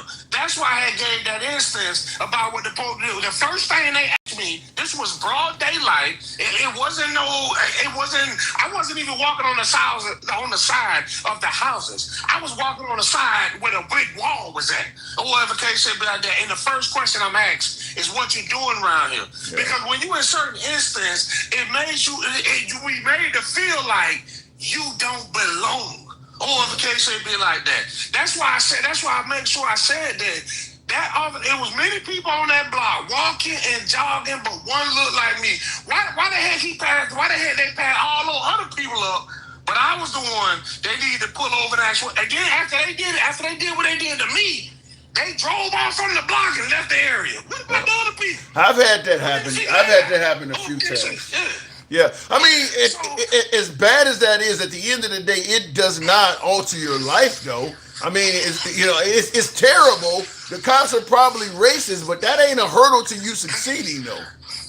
Okay, so let's go with that part. You said it's not a hurdle to succeeding. I can agree with that. It's an instance that we went to, but at the same time, sir, like when you said what you said, let's go back to what we talk about in this country: mental illness. You don't think something like that can cause mental illness for somebody who don't experience that? So it's not necessarily. You really think a cop asking you what are you doing around here could lead to mental illness? No, sir. I don't think a cop asking me that could lead me to mental illness. But what I think is when I was a child and coming out of a store and a cop kicked me so hard and ripped my skin off and then to me. That's different. So that right there can lead to my mental illness because of what I done experienced before. Yeah. And then I'm trying to do the right thing by going to work and I'm experiencing it again. And I ain't even doing nothing wrong. It could be. I get your point. It could be triggering. I don't deny that. Look, if you're African American and you strayed into all white neighborhoods, I think just about every African American in this country either has been, mistreated in levels like that by police, or they know somebody that has. And you're gonna have a lot of whites that counter and say, well, we know people too. Which I always say, if that's the case, then quit chastising the blacks and admit we got a problem with the cops. If everybody got stories, the cops are a problem. Exactly, and that's the thing. Like, don't get me wrong. I got family members that's part of law enforcement, and I worry for them. Because at the same time, it's so many people like myself, even as a child and as a grown man, being mistreated by the cops. I worry for somebody them to pull somebody over and that person had an experience or whatnot like that in the first. Okay, hold on. Give me a second. I got to do something on my door. Give me 1 second. Somebody's and MAGA reacts like when you talk about something, what you said, bro, you need to come up here, bro, because when you say you came here, you said 2002. Or something like that, you came here. I was born and raised in Miami, Florida, bro. I'm 44 years old, dog. You can't tell me nothing about what Miami is, bro. Or if case it be like that. Like, what are you talking about? When I was talking about what I was talking about, bro, this back in the time when they tried to revamp overtime. Or if case it be like that. Trying to make overtime, like white areas or whatever case. Whatever, bro. 1990, bro. I've been born here since 1983, 82. Or if case it be like that. You can't tell me about what it is. Only thing you can tell me about is what you see. It's just like when you said, oh, I ride around in Miami. Ain't no crime in Miami. Bro, what the hell neighborhood you be in, bro? Qualification be like that. Because I can call my people's will tell you what time it is, bro. Qualification be like that. My people's will tell you what time it is. Going down in there right now. Maybe that's the areas that you ride in because you don't look like me. Qualification be like that. It's the areas you live in. Or whatnot like that. Come on, man. I ain't trying to stunt on you, bro, but, bro, at the same time, bro, like, don't be coming like that, bro. Like, don't be, come on, bro, because that's foul, bro. That's foul, dog. Qualification be like that.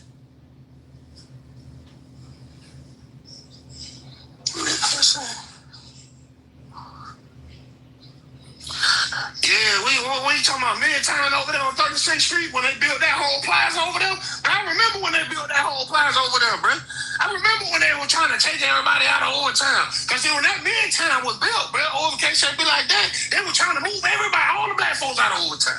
Overcation be like that. And trying to replace it. Instead of building up the neighborhood. But you can't tell me where I come from, bro. Because I ran in these areas. Overcation be like that. I wasn't no house dude, bro.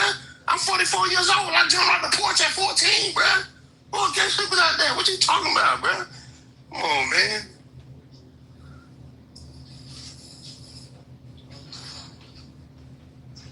Ain't no way in hell you talking about something. You used to ride everywhere, including over town, bro. And you talking about something ain't no crime going on, bro.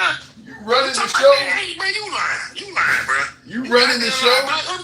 You running the show? No, that's for sure. That's for sure. You know what? Yeah, hey, don't worry about it. I'm going to keep the shop open, man, till you get back. I see that. I see that. All right. Well, I'll go ahead and move on, but like I said, at the end of the day, I agree that there are hurdles. I just don't think it's as bad as some folks make it sound like blacks can't do shit, and I think that it gets to a point, if you say it too strong, it almost sounds like a cop-out. Yeah, I said this last time, but me personally, I think we the strongest race. You know what I'm saying? I think that we all come together, you know, because we can endure or whatnot like that. Like, we can stand in that pain. I always believe in my people or whatnot like that. I just, you know, we all just got to believe in one another. Yeah, it's hard, though, or whatnot like that, but we all come from struggles, man. So long as we all come together, it could be a better. But thank you, sir, for bringing me up. Well said. Appreciate it. Real talk, it is indeed. Looking in the comments, I like him. Tim says, Ray. Yes, definitely. We got the best guests on this show. Even the ones that lean right and left. We got some good guests on this show. We try to expand it. I would like to get more MAGA if we could, but it ain't as easy to do that. Listen, at the end of the day, Trump is the current president, and things are not going well under Trump. So he gets a lot of criticism, and the quickest way to lose MAGA is to criticize President Trump. When Biden was president, I was criticizing a lot of things about Biden, the gas prices, the economy, and my audience was more MAGA than it was liberals at the time. The liberals didn't like me. I've found that there's like two or three groups of people that is hard to keep. One, MAGA, because they don't favor Trump being criticized. Even if Trump is doing something wrong, they just don't want to hear negative shit about Trump. Two, African Americans. It can be challenging keeping some of them as well, because if you're not blaming the white man for every fucking thing, there's a lot of African Americans don't like you. I mean, there are things to blame the white man for, but there's also things to blame black people for. And if you're not buying into the notion that white people are responsible for every problem blacks are having, you're going to lose some black audience. I got some black people that just will not listen to me. Like you just, you know, you're an Uncle Tom or you're a sellout. They just don't want to hear it. Anything that happens to an African American, there's got to be a way to blame white people for it. I'm not quite there yet. So I do lose some of them as well. And sometimes I lose some Democrats too, because I do give Trump credit when I think he's done something worthy of giving him credit for.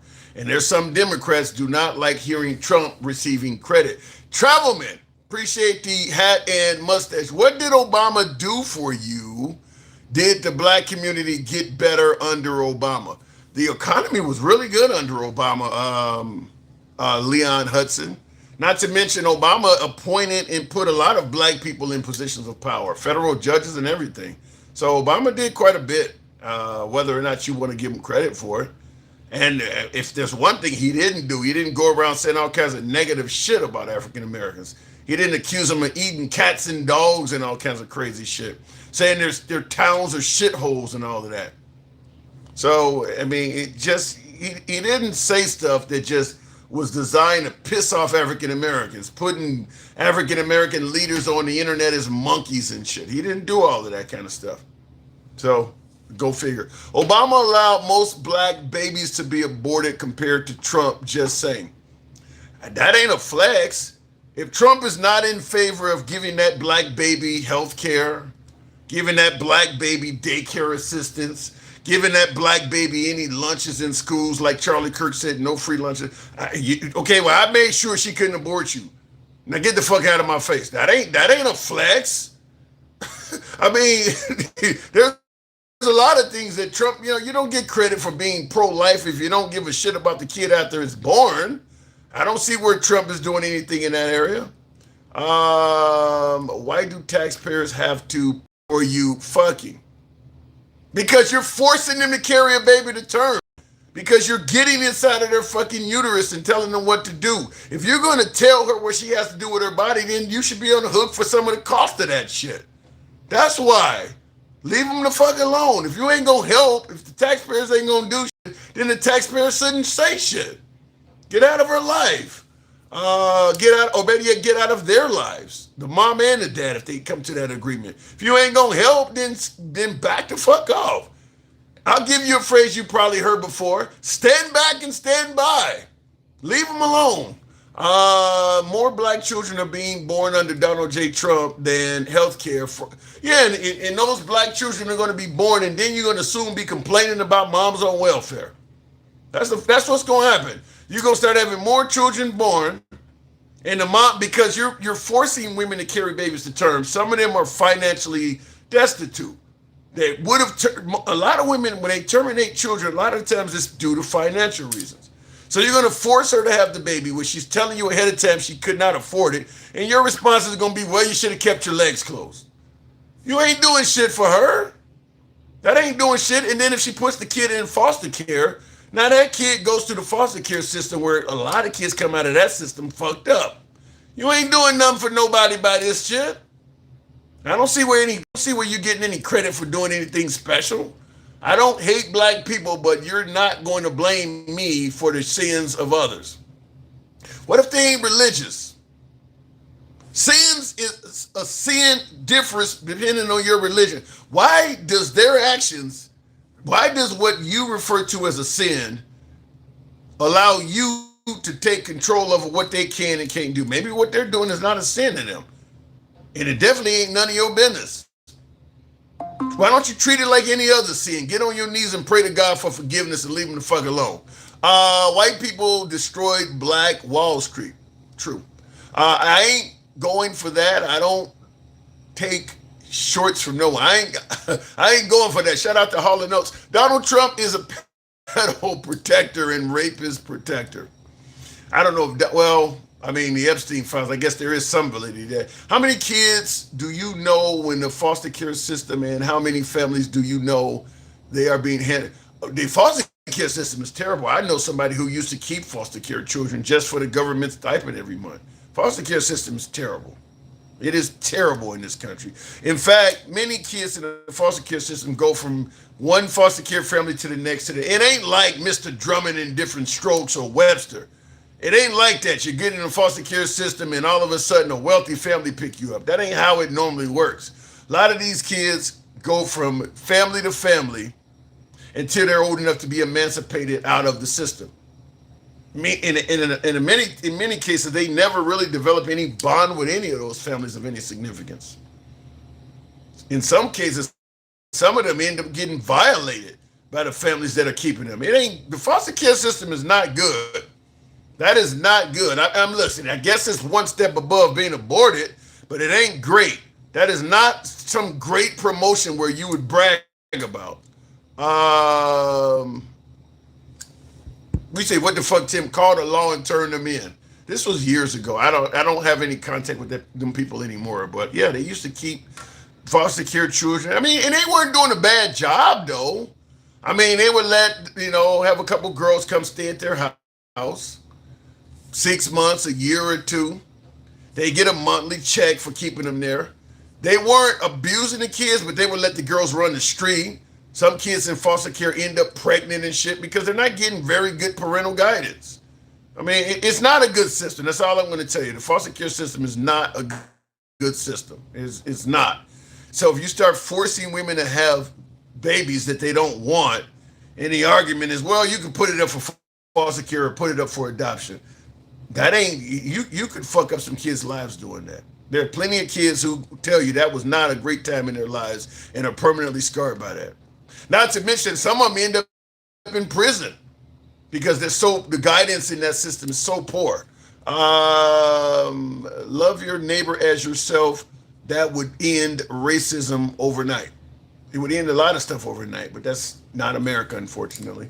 My issue was mothers get all the help from the government while I have my 2 children that I have to take care of, paying everything out of pocket, LOL, you say there's no help. No, mothers do not get all the help from the government. You realize there are states out there that put a short limit on how much help a mom can get. There are states that say you can only get welfare for like 3 or 4 years. I mean, no, mothers do not get all the help from the government. You make it sound like a mom is driving around in an Escalade, living in a penthouse. They don't get all, no, they don't. What are you talking about? They got a law out now talking about SNAP recipients can't even buy potato chips and fucking sodas with the EBT cards. This is not a great life to live on. The taxpayers do not want to help moms with dependent children. And every year they're coming up with ways to try to make it harder and harder to get help. They're not trying to do that. You damn near got to force them to do that. The country does not want to help out welfare recipients, which is why I keep saying it makes no sense to be passing pro-life laws in the middle of this shit. Limiting how long a mom can get welfare, passing laws that the work requirement laws are so challenging that a lot of folks ain't gonna even qualify anymore.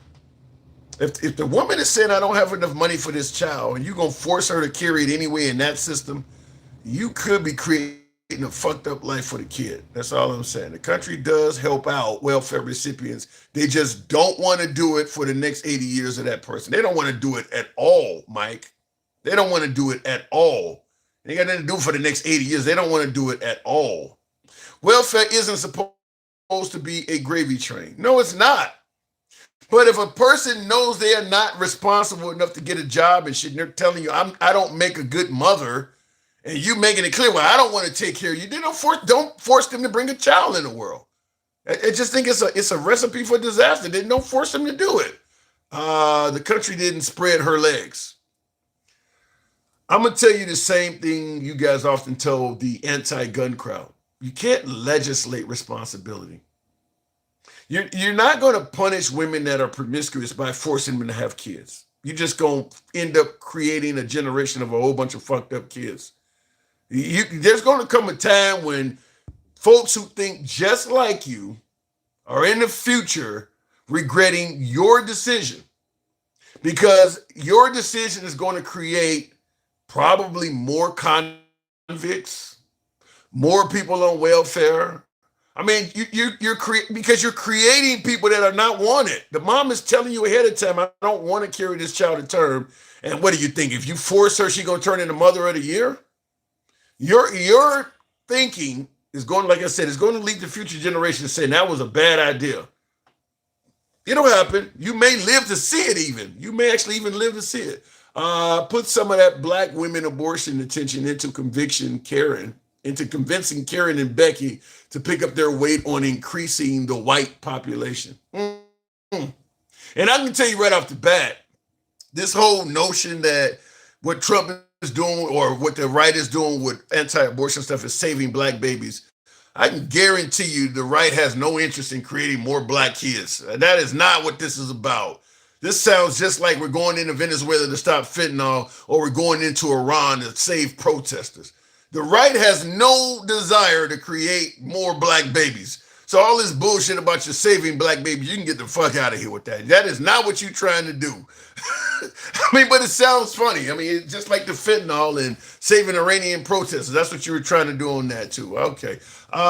Anyway, as always, folks, I do appreciate the 112,000, but you know what time it is now. I got to step away. Cutting those poor whites off welfare is sad. We are protecting the life of the child, not the mother, my man. If you're not doing shit for the kid after the kid is born, you're not protecting the life of the child. You don't give a fuck about the kid. You only care about the child when it's in the womb. Once she passes it and the umbilical cord is cut, your response is don't ask me for shit from now on. You don't give a fuck about the kid. What are you talking about? You ain't contributing to daycare or none of that stuff. You don't give a fuck about the kid. That's what you're telling yourself on a commercial with a draft dodger. So you don't think a father should have any say on the abortion of his child?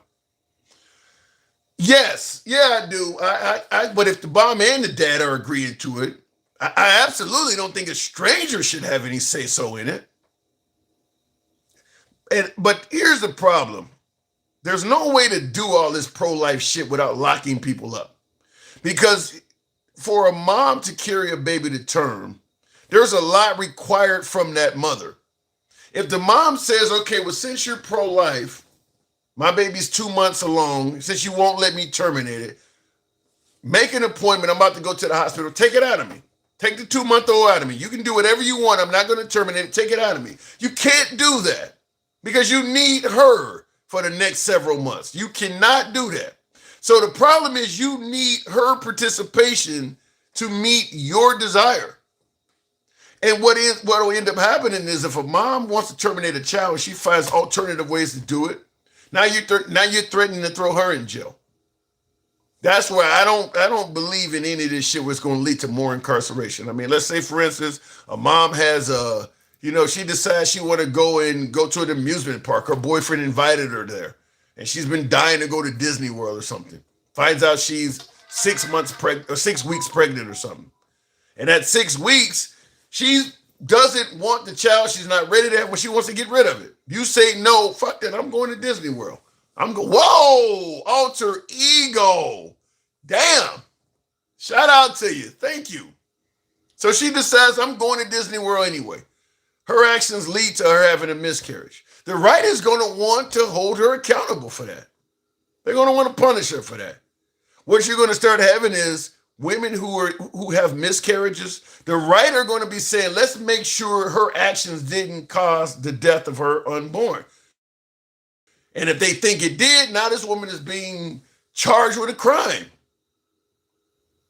To me, it would make it so that if I'm pregnant, I'm going to avoid telling any medical professional that is pro-life and involved in that shit. I'm not even going to tell you. Because now you all up in my business. And if something don't go right, now you're threatening to charge me with crimes and shit like that. So I would absolutely if I'm a woman, look, if you end up pregnant, if you think you pregnant, go to a liberal state, take the test, go to don't even do anything about this in a conservative area.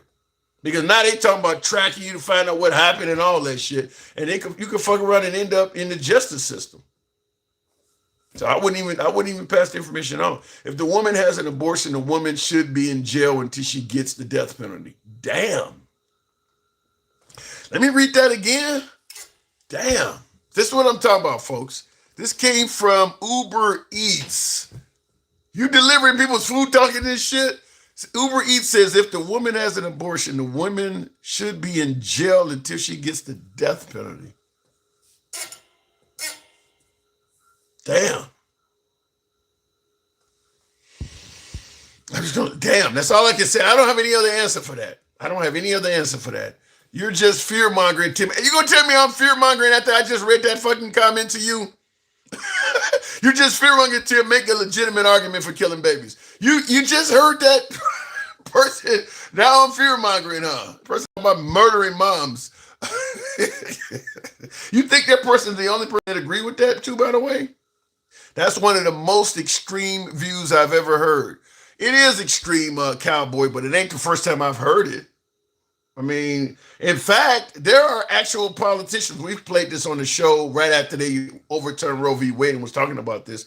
There are actual politicians who were trying to pass laws that want to put a mom in jail for murder if she terminates the life of the unborn, and it's in states where they have the death penalty. So I used to play that clip on here. That is what he is saying. There are politicians that have actually tried to pass that. So that ain't not outside of the realm of reality. So I'm just trying to see if I can find that news clip. But I think it was out in South Carolina or North Carolina somewhere. But they were trying to. You had an actual politician trying to pass a law to do exactly that. So it sounds crazy what he's saying, or it sounds extreme, but I assure you, when it comes to the right, it's not. It's not. It's people out there that do talk like that. I'll see if I can hear this. You have the mail order abortion pills as well. And then you have people that are going outside of the state to find doctors that are willing to give them an abortion.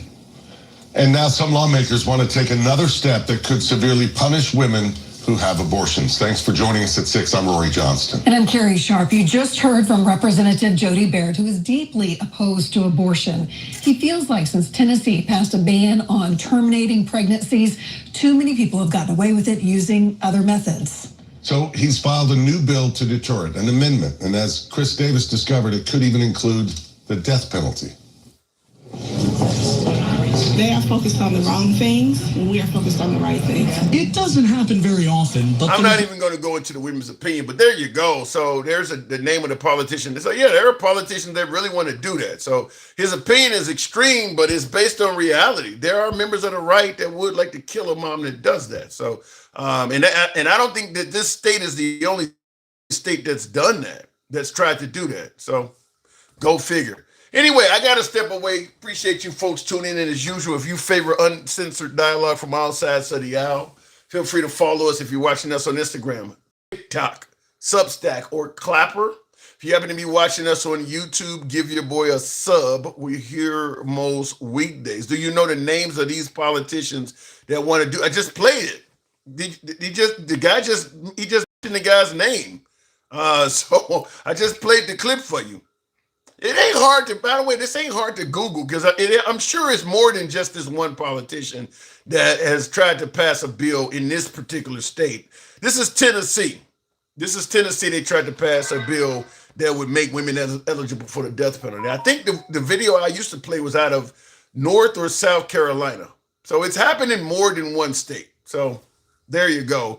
And in the comments, who's that say? Leon Hudson said, I don't believe it. This is an actual fucking news channel. This is Channel 5. I mean, like, what does it take to get you to believe it? This is an actual news broadcast. This is from 4 months ago. I'm trying to see what the letter, the call, what do you call it? The call letters of the station. I'm not even going to, if you don't believe it, you don't believe it, but it's pretty easy to research it. There are plenty of politicians that want women to be at risk of losing their lives for having an abortion. It's not that. The new state bill is equating abortion to murder. WSMV investigative reporter Stacey Cameron reports 2 Republican lawmakers want prosecutors to seek the death penalty against anyone getting an abortion here in Tennessee. Also, anyone helping an expectant mother get an abortion, like a doctor or a husband who forces her to do it, could face the same penalty. And while the bill would not allow prosecutors to go back and prosecute past abortions, criminalizing that procedure to this degree is sparking a wildfire of controversy. Representative Jody Baird, a Dixon Republican, is spearheading the bill. Jody Baird, there you go. There's your name. Representative Jody Baird out of Tennessee. So there you go. You can believe it or not. I'm sure there's a ton of shit you can research and find on this, probably including videos of her saying it. So there you go. It's your boy Tim the Handsome Liver. I got to go. I'll catch you guys tomorrow. Subscribe, follow. See you then.